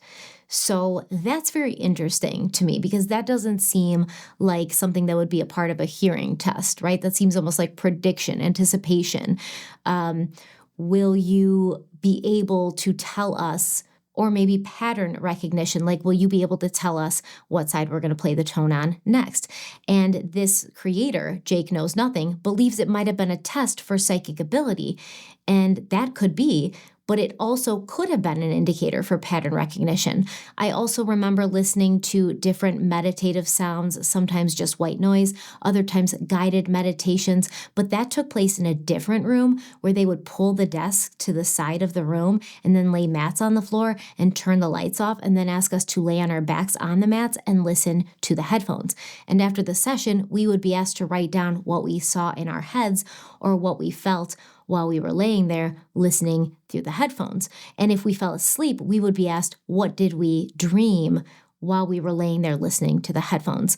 I also remember sometimes having a feeling of falling asleep, but at the same time still being aware of where I was and what was happening around me. So this creator also talks about how he believes that it was intentional that the GATE program headphone activity so closely resembled the normal hearing test that every kid gets, so that if these memories ever did resurface, others would come out and tell people they were just being silly and every student went through an experience like this. But that's not true. Every student did not go through an experience like this. Additionally, can anyone remember anything happening after their standard and annual hearing tests? Were your parents informed if you had issues hearing? Were you sent to a doctor? And we can admit that having intact hearing is very important for learning. So I get wanting to do hearing tests in school, but I would also argue that having good vision is also important. And I don't recall ever receiving vision tests in school. So because I've been looking into this for so long and I've been talking to people on social media who are also looking into this and talking about this, I've met a lot of people and made some friends. And one of my friends who goes by Enriched Talks on TikTok, and I'll link his handle in the description box so you can check him out, he handles this objection very well. So why would the government need to test the hearing of elementary school students anyway? That's my first question. Were they going to pay for the surgeries to fix hearing if that was possible? No. Were they going to pay for hearing aids for students who needed them? Was the government going to do that? We don't have free health care here. Were they going to pay for American Sign Language to kids who needed it? But they just were interested in your hearing. Hey, I guess so. Maybe in your city, they cared about you. But yeah, I think with 2 seconds of analytical thinking, we know it wasn't hearing tests. But I understand how it could be scary for you because you don't know what to do with this information. When you read the comments and you see with everybody is having the same experiences, the same abilities, they can dream the future. They have deja vu where they've experienced it before, so they've done it before. I know you don't know how to process that. And so it's easier to laugh than it is to comprehend. Many people believe the tones and sounds being played through the headphones was a method used to do exactly what Robert Monroe claimed to have achieved with his Gateway program. Put the two hemispheres of the brain on the same frequency and observe which students were able to alter their consciousness, which would be a sign that those students might be more prone to psychic abilities. Some believe the intended purpose of these exercises was much more nefarious, however. TikTok creator Museum of Tarot explains this very well, and he brings the facts and receipts. If you were part of the GATE program and you remember strange hearing tests, weird music, or missing time, then you may have been experimented on with one of these. This very rare piece of equipment is known as a binaural signal generator by AWI Electronics out of Tacoma, Washington. This device was made in the 1980s, and the company that made it is long out of business. I believe the gentleman that owned it is in his 70s right now. But they made many different variations of this unit over the years, including one that was made and branded specifically for Bob Monroe and his Fed cult called the HemiSync synthesizer. This is actually a more deluxe model than the HemiSync branded model. It has more bells and whistles, but it's practically the same device with the same intended purpose. You would set up an audio device that plays into this. This would overlay an entrainment signal onto it, and it would play through headphones or through speakers to put the audience into a hyper-suggestible altered state. There is a paper trail of these devices being made and tested in schools under the pretense of what is called super learning. Now, super learning, like super memory, super learning 2000, mega brain, and psi testing. The problem is none of you seem to have actually received any of that super learning training. There were accelerated learning techniques that were being tested using this technology at that time, such as Suggestopedia by Dr. Georgi Lazanov out of Bulgaria, which promised that you could pick up a language in just a few weeks. But how many of you are out there speaking 6, 7, 8 languages right now? How many of you were actually trained to have eidetic memory? You weren't, because the benefits of all of that research were never intended for you. And this is where the dark side of this technology comes into play, because we're going to introduce somebody that was referenced very heavily by Monroe and the various testers that use these, one Dr. Thomas Budzinski. Now, Budzinski is a really interesting character because he started off as an electrical engineer and aerospace engineer working at Area 51 on the SR-71 spy plane for the CIA.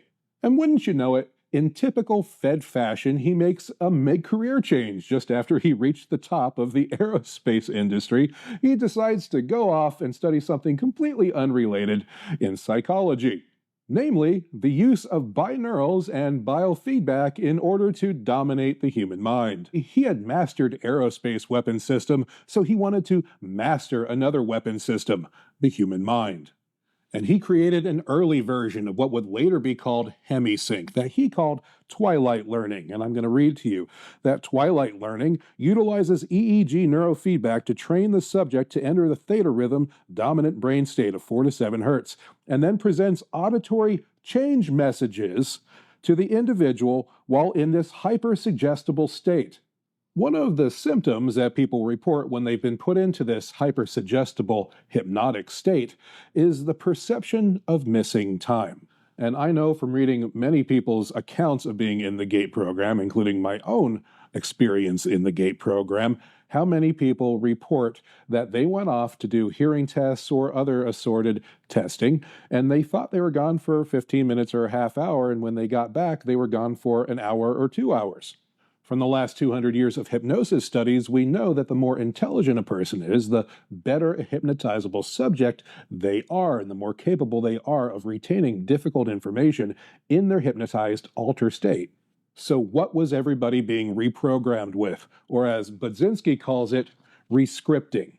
Dr. Thomas Budzinski was one of the earliest and most influential figures in biofeedback and neurofeedback. He came out of the 1960s, 1970s era when scientists, psychologists, and even intelligence agencies were fascinated with brainwaves, altered states, and whether consciousness itself could be trained or harnessed. And he believed the brain was trainable like a muscle, and his twilight learning concept suggested the brain is highly impressionable in theta states, which is ideal for reprogramming habits and beliefs. He once said, quote, "I sometimes wonder if what we are really doing is teaching people to control the gateway to consciousness itself." End quote. And by people, he could have meant you and I, regular people who want to quickly absorb new information or new behaviors. Or he could have meant people who would use this knowledge and technology to insert specifically chosen information into others, to implant whatever ideas or behaviors in whoever they wanted. So it's definitely food for thought. That weird pink liquid. And if you answered wrong or remembered too much, you got the pink drink. You know the one. Do you remember having to drink some sort of weird liquid out of a little Dixie cup? I'm talking about reddish, pinkish, purplish. People describe it as different colors, but I distinctly remember having the experience of having to drink this weird liquid out of a cup. Among the most chilling and common memories GATE alumni share is the pink drink, a bubblegum pink liquid handed out in paper cups in special GATE sessions. One Reddit user recalled, quote, "A doctor gave me a glass of thick pink chalky liquid and told me it was very important to drink it. I tried to get out of it because it tasted horrible, but they kept insisting and eventually I finished it and fell asleep." End quote. Another user claims, quote, "I remember the chalky pink drink, the way it coated my throat, leaving a strange sensation that lingered long after the testing began." End quote. And the typical response to this is that the pink drink was a fluoride rinse that schools implemented, but that it was voluntary and parents had to sign off on it. Tooth decay was reportedly rampant in the early 20th century, and research showed that fluoride in drinking water reduced cavities significantly, so the United States began widespread efforts to put fluoride in water in the 1950s. However, they claimed they needed an alternative for rural areas that didn't have fluoride in the water and in schools serving low-income children, which led to the creation of fluoride programs in schools. In the 1960s, the U.S. Public Health Service rolled out fluoride swish programs for elementary students, and this solution was often tinted pink or red and was a weekly ritual where students would be given small cups of the solution that they were told to swish around in their mouths for 1 minute before spitting it back into the cup. Now, a lot of people who took part in the GATE programs say they do remember getting the fluoride cups, but they also remember being given another pink or red substance that they were told to swallow, not swish. So let's look at some of the theories of what they believed this pink drink was intended for. Some do believe the drink was fluoride, but that the fluoride was intended for darker purposes than preventing tooth decay. Recent studies and even a 2024 federal review suggest that too much fluoride, especially during pregnancy, may be linked to small drops in children's IQ. But U.S. health agencies still stand by adding fluoride to drinking water at the usual level of about 0.7 milligrams per liter, and they say it helps prevent cavities. Now let's go even deeper down the rabbit hole, because that's what we do, and that's what we have more freedom to do during Harloween. So we're going to talk about the pineal gland, a small endocrine gland located at the center of the brain, and its primary function is to produce and secrete the hormone melatonin. Most of us probably know that melatonin regulates your sleep and wake cycle. It helps maintain the body's natural daily rhythms, such as being awake during the day and being asleep at night, because the pineal gland is sensitive to light, which is detected by the retina and transmitted to the brain. So this allows the gland to adjust melatonin production based on the time of day. But melatonin also influences puberty and reproduction. Levels of melatonin decrease during puberty, which triggers the release of other hormones that promote sexual development. Melatonin also has antioxidant and anti-inflammatory properties that can protect the body from oxidative stress caused by free radicals. And some studies suggest the hormone may also play a role in mood regulation, reducing the risk of depression. Since the 1970s, some researchers and many mystics have suggested the pineal might produce DMT, a powerful psychedelic sometimes called the spirit molecule. Studies in mice and rats have found that the enzymes needed to make DMT do exist in the pineal gland and in other brain regions, but a lot in the pineal gland and small amounts in other brain regions. And some researchers have found that the pineal gland tends to accumulate mineral deposits as we age, and that fluoride can show up in those mineral deposits. Many believe the pineal gland is the third eye, which plays a role in spiritual experiences and intuition, and if activated, it can bring about profound spiritual and mental changes. The pineal gland has a long history as the third eye in mysticism and New Age thought, so theories that it's being shut down or calcified by fluoride fits the narrative of hidden control, forced public health measures, and Cold War secrecy. As you all probably realize, the pink liquid that they tricked so many families into and so many children into taking back when we were growing up in grade school, and very specifically in the gifted and talented classes, was a very concentrated fluoride mouth rinse. And my belief is that they tricked everybody into taking this in order to damage you. The most recent studies into fluoride's effects on intelligence are very conclusive, and they're the complete opposite of the bullshit and propaganda that we were fed growing up. Studies such as this on developmental fluoride neurotoxicity, a systemic review and meta-analysis, conclude that children in high fluoride areas had significantly lower IQ scores than those who lived in low fluoride areas, and that the results support the adverse effects of high fluoride exposure on children's neurodevelopment. But aside from simple IQ, what else were they getting rid of?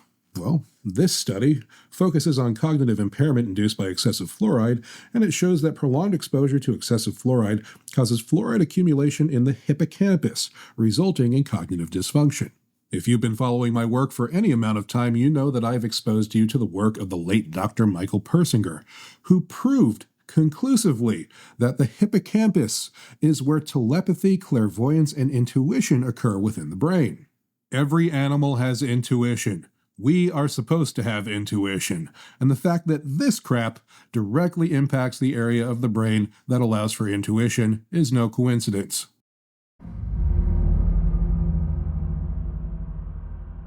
Now let's talk about the curriculum, the kinds of topics and lesson plans these GATE classes seem to focus on, according to those who took part in them. There's actually a TikTok user, Annie Mills, who was able to track down her old binders from her time in the GATE program, and what she revealed is super interesting, but is actually kind of chilling. Everything from learning sign language, Morse code, and Russian to worksheets geared towards code breaking and solving puzzles. I know each of the programs was different, so like different decades, different states had different programs. But for ours, Russian was a big part of it. And on the first day, we went there and she spoke in English to say, "Hi, my name is so-and-so. I'll be your Russian teacher, and from here on out, I will only speak in Russian." And she only spoke in Russian for the rest of the time. So if you had any type of question, You had to just figure it out. And a big part of what we learned was about Russian culture, but we didn't talk about it specifically in relation to where we were in the States, just like in general. But I do have a lot of my Russian stuff. Like I have this, which we made a tile wall. I know a lot of other people made tile walls also. So these are the instructions on how we were supposed to make our tile wall. And on the back of it, there's a list of words we might like to use. And they are peace, America, love, freedom, Russia, flag, hope, and happiness. I don't know what we did with these things, but like this is a McDonald's ad in Russian. I'll flip it around so you can kind of see it better. There's just a bunch of different Ronalds. Ronald, and a Pizza Hut menu. All completely in Russian. We also learned sign language, and I think that's pretty big too. So a lot of people remember learning ASL. I do have this, but I don't have much else on what we learned. And then people wanted to see more decoding. So this is one of the things that we had to decode. Some of the codes that we worked on were Morse codes. Some of them were based in the English alphabet, but the letters were mixed up. And then some of them were just symbols. I've been posting my worksheets from the GATE program, and I had posted one that was like a decoding worksheet. And people in the comments pointed out the message, which I had just kind of skipped over when I was showing it. Listen to this. It says, fellow colonists. The mothership from Zorax landed on Earth last week, Earth time in Peru. Our oneness visited the Yucatan and Egypt before moving the ship to its present location. It now awaits our gathering. Close your eyes and breathe deeply. Let our minds reveal the ship's location. Our oneness will direct our way. Fear no human intervention. The ship is a fifth-dimensional model invisible to normal Earth eyes. We may attend the gathering of minds in our Earth forms or through astral projection. Those using non-human forms or assigned to underwater lives will use astral powers. Peace, one of us. So that worksheet was done in 2004. Let me show you something. So here's this from ChatGPT saying that in 2004, there was a UFO sighting in Egypt. Also in 2004, there was a UFO sighting in Peru. And in 2004, Yucatan. Might be a coincidence, who knows, but if you want to screenshot it, here's the actual worksheet. Our oneness, let our minds reveal the ship's location, the gathering of minds in our Earth form, astral projection. What? That sounds a lot like remote viewing and leaving the body as the gateway process and the CIA files believed was possible. Why would kids in school be having to crack codes that reveal this kind of message? I mean, don't get me wrong. It's very cool. I would like to crack that kind of code in school and get that kind of message. I would think that was awesome. But it's weird, right? Apparently, there was also a focus on ancient Egypt, and students would be asked to write hieroglyphics on clay or use hieroglyphics to write messages to other students. Some previous GATE students remember playing Senet, which is an ancient Egyptian board game that dates back to 3100 BCE, making it possibly the world's oldest game. Now, the Senet board usually has 30 squares arranged in 3 rows of 10, and pieces are moved based on throws of sticks or knuckle bones. I mean, now we would probably use dice, but back then they used knuckle bones. And because Senet is rooted in Egyptian funerary beliefs and afterlife mythology, some interpret it as more than a game. It's seen metaphorically as a sacred challenge or a soul journey. Some of the game squares are associated with rebirth or safe passage, and some people treat Senet like a tool for inner messages, believing it can signal inner gifts or future paths, especially when paired with guided meditation and visualization. So this game could have been used to cultivate critical thinking and planning, with players having to decide which piece to move and when, while considering both offensive and defensive strategies. But then a lot of games would do that, right? Chess, Battleship. I mean, a million games would achieve that same purpose. So why would school kids have to play this specific game, the very name of which means passing? The movement of the pieces across the board symbolizes the soul's journey through the underworld, and the game pieces were often stored in a box that was made to look like a tomb. And that's kind of dark. Once again, super cool, but kind of dark for school children to be playing if they're trying to learn logic and like problem solving skills. Somebody else had mentioned measurements, and I couldn't remember what they were talking about, but look at what I found. We had to measure ourselves or like translate our measurements into ancient measurements. We all have the same experience being taught and told to research ancient Egypt, which has fostered a lifelong obsession in a lot of us. It was also my gateway, mind the pun, to just weird mystical things, this whole Egypt thing. Can somebody please just explain to me why in the hell they had us doing such heavy work with things regarding ancient Egypt? We had to do a whole excavation role play thing. We had to make artifacts and set traps. The dig happened. And we had so many books about ancient Egypt and the mysteries of why my entire elementary and middle school life did I spend so much time learning about Egypt. Museum trips, books, movies, research, this whole Egypt thing.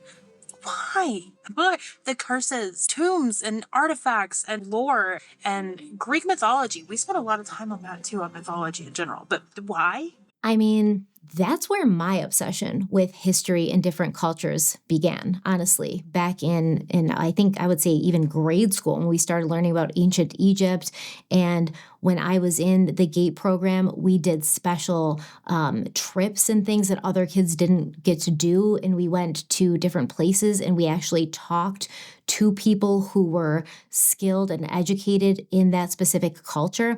But let's go back to Egypt and an ancient funerary text called the Book of Gates, which narrates the journey of a deceased soul as it is accompanied through the underworld by the sun god Ra. So the soul must pass through the 12 hours of the night that are represented by a gate that the soul must pass through. So 12 gates. At each gate, there's challenges and judges, and the soul must have the right information and knowledge to proceed. If the soul manages to pass all 12 gates, they emerge at dawn with Ra and the rising sun, which symbolizes rebirth, renewal, and entry into the afterlife. In Egyptian thought, this wasn't about reincarnation in the modern sense. Instead, it meant joining Ra in the eternal cycle, living on in a transformed and divine state. And that sounds an awful lot like Robert Monroe's Gateway program, where the consciousness leaves the body and travels through several stages with the goal of accessing the universal hologram and ultimately connecting to the absolute, aka living on in a transformed and divine state. Now let's go a little more into the fringes, the outer fringes of the mind, and talk about stargates, which are believed to be physical portals that lets consciousness or people pass between places, times, and even dimensions. And allegedly, they're everywhere if you know where to look, yawning in the folds of the earth, hidden in plain sight behind weathered stone and forgotten rites. From hilltops and stone circles to the yawning pylons of Egypt, stargates are the planet's secret plumbing, places where the world thins and other orders press close. So in Egypt, the signs are the loudest, shafts that point to stars, carved gates that name gods like keys, tomb murals that map a traveler's passage through the dark. To those who have felt it, standing before a temple doorway is like smelling the ocean after a long drought. The air tastes different. The hairs on your arms stand up, and for a second, you know another place is only a breath away. So think about Outlander, right? And the stone circle, and how Claire was able to stand in front of the stone circle in one time and then pass through the stone circle and end up in another time so she could be with Jamie. Okay, that would be a stargate. That's an example of a stargate. And people who study the old paths say the Egyptians weren't just telling a story in the Book of Gates. They were pointing the way. They built thresholds designed to be walked through, not merely read about. Portals tuned by geometry and ritual, waiting for the right mind, the right moment to open. Depending on what you believe and what you believe is possible, this is a very compelling path of thought to wander down. If you're curious as to why the GATE programs focused so much on ancient Egypt and ancient civilizations in general. Now, many people who were part of the GATE program also remember a big focus on underwater stuff, especially whales, for some odd reason. I'm back with more of the worksheets. So I went through the comments and I tried to pick out worksheets that were what you guys remembered, so I can confirm it for you. First things first, some people wanted to see the astronaut on the front. So this is him. It was about an underwater diving apparatus. And then a lot of people remember learning about whales. And yes, we in fact did. And here is one of the worksheets on that. Everybody keeps mentioning whales, and I went through my whole binder this time, and they were obsessed with whales. Okay, so here's a whale comparison chart. Be a whale expert, and we had to answer all these different questions about it. We had to learn about products from whales, so piano keys, a scrimshaw, perfume, pet food. And a whole lot of people remember something called The Voyage of Mimi, which was a 13-episode education television series produced in 1984 by the Bank Street College of Education in New York, with funding from the National Science Foundation. The program was aimed at middle school students as part of a cross-disciplinary math and science curriculum, and actually starred a young Ben Affleck in one of his first roles. So the show followed the crew of a research vessel called the Mimi as they studied whales off the New England coast. And it wasn't just a show to be watched, it was part of a curriculum package. Teachers received workbooks, hand-on activities, and even had field assignments to go with each episode. Students in gifted and talented classes would watch each episode and then do activities like measuring sound waves, mapping whale migration routes, learning about navigation, even code breaking. So let's look at this from the perspective of some people who believe the GATE program was a government ploy to train the youth of America early in order to recruit them into military or intelligence roles. Something interesting I found is that in 2019, a beluga whale appeared off the coast of Norway wearing a harness and a camera mount with the words "Equipment of St. Petersburg" written on it. But this was not just any whale. The whale, nicknamed Vladimir, he seemed incredibly tame, like a pet whale. When he was freed, he didn't swim away. He stayed near human boats and allowed people to pet him. He seemed used to humans. He followed sea vessels and showed behaviors that suggested he had prior training from humans. And obviously, the presence of the harness and camera mounting gear triggered speculation that this sweet whale, who was so cute and let people pet him, he was part of some naval or intelligence program.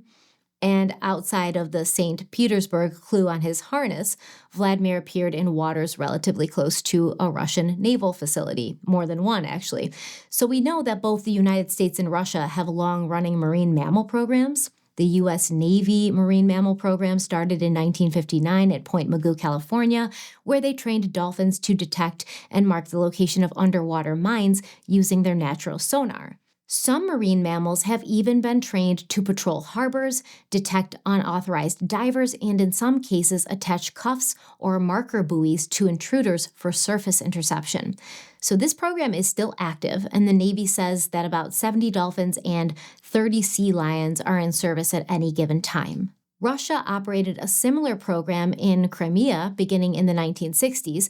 They trained dolphins for harbor defense and even possible kamikaze missions, which meant they would deliver explosives to enemy ships. And this pisses me off, thinking that these poor dolphins are, I feel like a kamikaze mission has to be something you're aware of, like you know what's going to happen. And then if that's what you want to do, so be it. These dolphins don't know they're on a kamikaze mission. They think they're just doing their jobs, bringing the explosives to the ships. They don't know that they're going to be part of that collateral damage. So that pisses me off. And after the fall of the Soviet Union, the Crimea facility was temporarily shut down, but was later restarted by Russia, where beluga whales and other species of whales were reportedly tested for Arctic operations. So being taught about underwater stuff and whales and different languages and ancient civilizations and codes, this could all just have been advanced education for gifted students, or it could have been early training for intelligence work.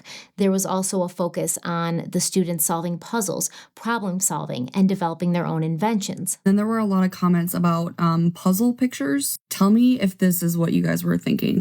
So like they cut up the picture and then we had to put it back together correctly. Like that.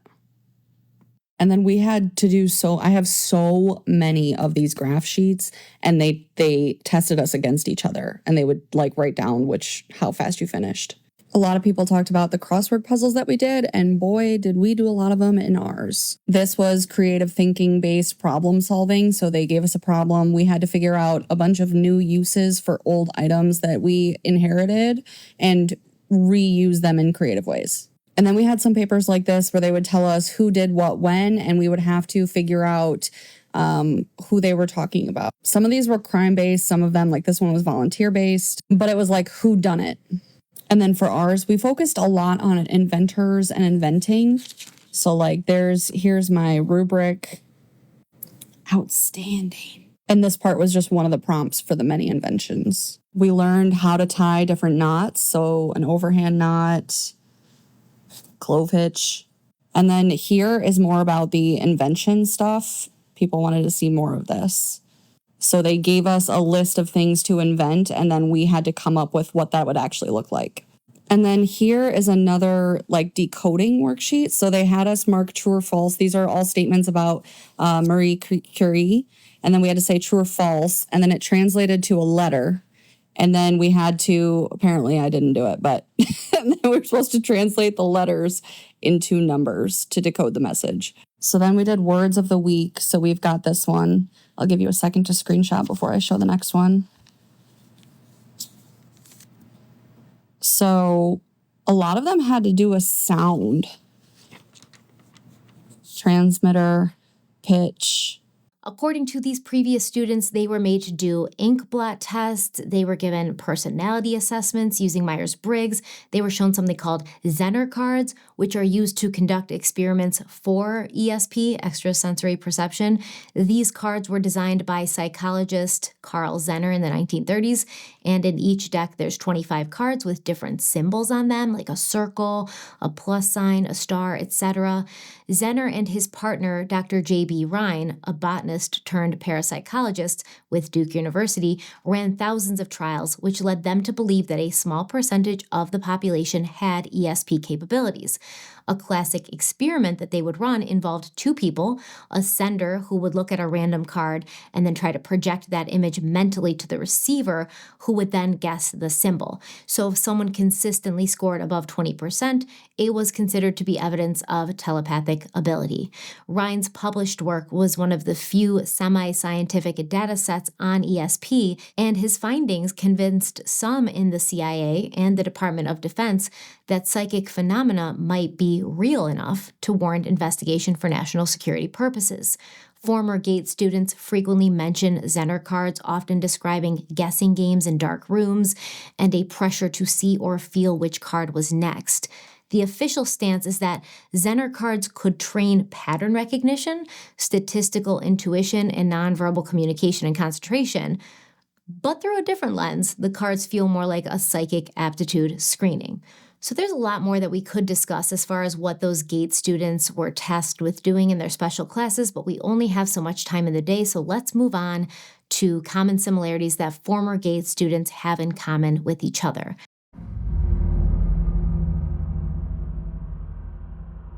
They came from different states, different schools, different decades. They didn't know each other, but when they began talking about their childhoods in the Gifted and Talented program, the stories lined up like constellations. And remember, these people were trained to pick up on patterns.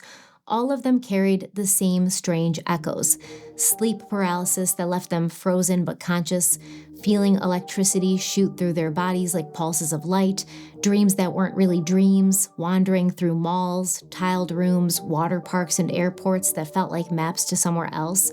Now, these are actually called mall world dreams. It's a phenomenon where people report having shared recurring dreams featuring expansive liminal spaces like endless corridors, looping hallways with anomalous layouts, flickering lights, and a muted atmosphere. People who have experienced these dreams report a sense of following unwritten rules and being trapped alone with feelings of alienation, yearning, and dread. In forums and Reddit threads, many have said these dreams feel more real than regular dreams, and they carry an emotional weight far beyond a typical dream. Some of the dreams were prophetic, eerily detailing glimpses of things that hadn't happened yet. Others were lucid flights, floating down staircases, through neighborhoods, or up into the skies if their souls had slipped free. UFOs, orbs, poltergeist flickers in the corner of their eyes. Former Gate students say that they've experienced all of these things. Ball lightning, deja vu so strong, it was like living a script they'd already read. Former Gate students talk about waking up in the middle of the night, specifically at 3 a.m., unable to sleep, suffering from migraines and exhaustion that they couldn't explain. Many were high-scoring children, IQs in the top percentiles, but prone to synchronicities and wild coincidences. Many had birth complications, heterochromatic hazel eyes, odd moles or scars, specifically on the left arm and forehead. They've never had a broken bone. There are reports of occipital bone bumps. So the occipital bone is a natural bony ridge in the center of the lower back of the skull, and some people have a more pronounced bump in that area, right where the skull curves down towards the neck. Now, the function of the occipital lobe is to process visual stimuli from the external world while also assigning meaning to visual perceptions. It's also super important for spatial awareness, which I don't have any of, by the way. Spatial awareness, I'm very low on. It's important for perceiving distance and depth perception and color, and also memory for faces and places. And this is interesting as many former Gate students have huge blank spaces in place of past childhood memories. And there are reports of ex-Gate students experiencing dreams, deja vu, or missing time when trying to recall specific events from their Gate years, suggesting some sort of memory suppression. How did they do this? That so many of us have little to no memories of the program. And by hearing someone else speak about it, it jogs your memory and you realize, oh no, I was in that. No, they don't remember. Most of them don't remember. They just remember from middle school forward. So for most kids, their entire childhood, they don't remember. Why is it that everybody doesn't remember what happened in these Gate programs or these gifted programs? I have to wonder if between things like the sound test and other things was it some kind of frequency hypnosis? I really can't remember anything about it. It's really weird. I remember very clearly the building. I remember very clearly the doorway. I remember playing with my classmates in the playground outside of the building. I remember my teacher's name. I remember what she looks like. But when I visualize her, she's standing in the doorway. And I can't remember anything we learned. I can't remember any lessons. I can't remember speaking with anyone in the classroom. I can't remember the teacher teaching anything in the classroom. Never wonder why we can't remember most of our childhood. It's not just trauma. It's programming, surveillance, silence, and a reward system based off betrayal of self. But the memories are returning because the codes are activating. Many Gate students have gone on to develop ADHD, autism diagnosis, fragmented identities, or mental health struggles, and a lot of them report heavy drug use in their teens and 20s. Some say they felt leniency from law enforcement later in life, or they were recruited into government or military roles. A lot of them say that their parents or grandparents were in the military and they traveled a lot with those adults that they lived with and found themselves on military bases a lot and kind of in proximity to U.S. government and military personnel and facilities. They say they have developed a lifelong obsession with the strange, counterculture, being interested in exploring meditation, out-of-body experiences, homeopathic remedies, being interested in conspiracy theories, mysteries, true crime, dabbling in witchcraft and the occult, using Ouija boards, or being curious in childhood about doing things like Bloody Mary. They say that they have these hyperfixations on things that usually concern ancient cultures, theories about those cultures, things like that. Like a lot of people who were in former Gate programs love history, love researching it, putting things together. And a lot of these people also say they have odd connections to certain pieces of media, like Stranger Things, the OA, Black Mirror, etc. Overall, these people feel different than their peers. They feel like they're always being watched or monitored, like they're in a version of The Truman Show, like there's cameras on them all the time. They struggle with sleep issues, depression, anxiety. They are neurodivergent, experience brain fog, often go through burnout, and have constant feelings that they've been through something that left mental and emotional scars, but they can't retrieve those memories in order to process through that trauma. And so many talk about having a near-death experience in childhood, specifically a close call with drowning. I also have that, and I have a lot of these things. I'm not going to say it every time, but I have a lot of these things. But the near-death experience in childhood, I'm not going to talk about it. It's still very weird to think about. But yeah, not drowning. Mine wasn't a close call with drowning, but yes, I had a near-death experience when I was about 8. Individually, these memories are odd, but harmless. Together, they form a portrait. Children scattered across the country, selected for their high scores, quietly subjected to unusual tests, and growing into adults with the same uncanny traits and the same lingering sense that they were being groomed, watched, or trained for something that they were never told about. Whether that's by coincidence or design is still a mystery. I know for a fact that I have so little memories from my childhood that it's almost shocking. Like, it's not shocking to me necessarily because that's just how I've always lived. But when other people talk about their childhood memories and like people they knew in grade school and in middle school and things they did and things they studied in school and what they did outside of school and stuff like that, that's when it becomes weird to me because I'm like, I can't remember any of that stuff. How do you remember that stuff so clearly? So some people wonder, were our memories wiped intentionally so we wouldn't remember what we did in this GATE program? Or are our memories being suppressed by our own brain trying to protect us from it, kind of thing? The pattern that all of these people describe, it feels like a fingerprint left on a generation. Officially, the GATE program was designed to help gifted students reach their full potential, a well-intentioned effort to challenge bright young minds. But unofficially, people are beginning to ask a different question. What if it wasn't just about education? What if it was about identification? The timeline is admittedly strange. Even the skeptical have to admit that. The GATE program expanded nationally in the 1980s, which was the same decade the CIA was studying consciousness, psychic phenomena, and remote viewing under classified initiatives like Project Stargate.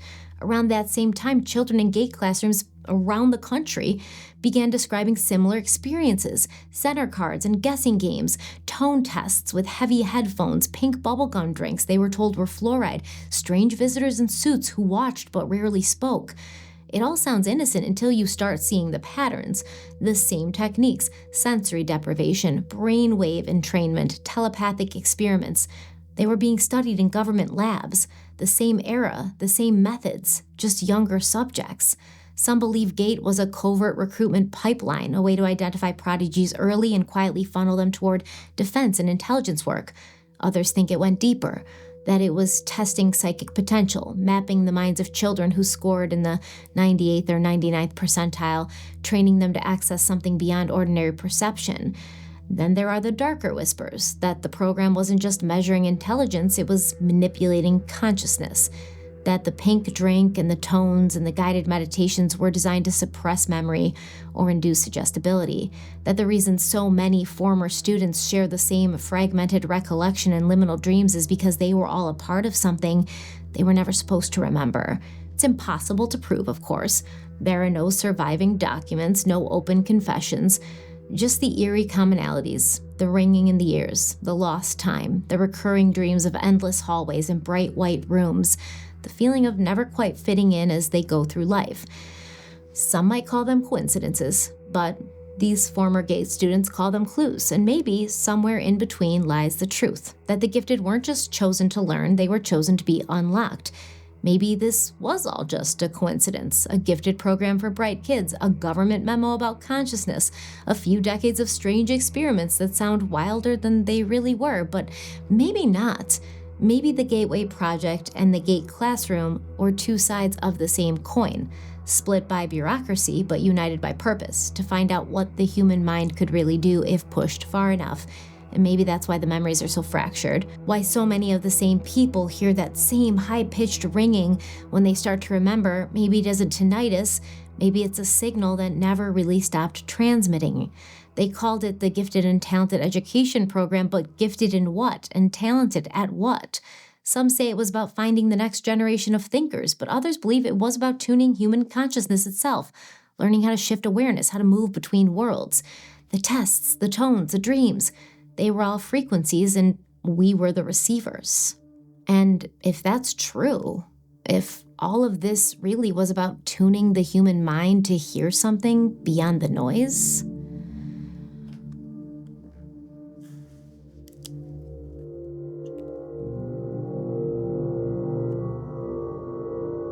then maybe it's time we listened.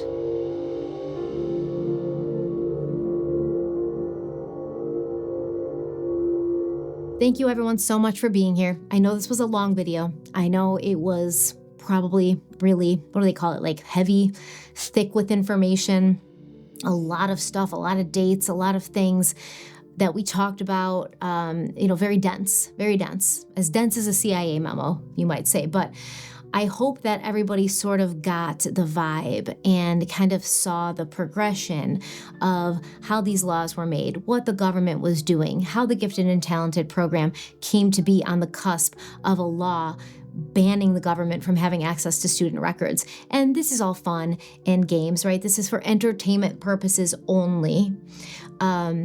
What do I believe personally? I don't know what to believe. I don't know what to believe about anything anymore, but I think that this is all very possible, all very probable, and potentially it could be true. I don't put anything past our government. We've seen what they've been capable of, and we've seen what they're willing to do.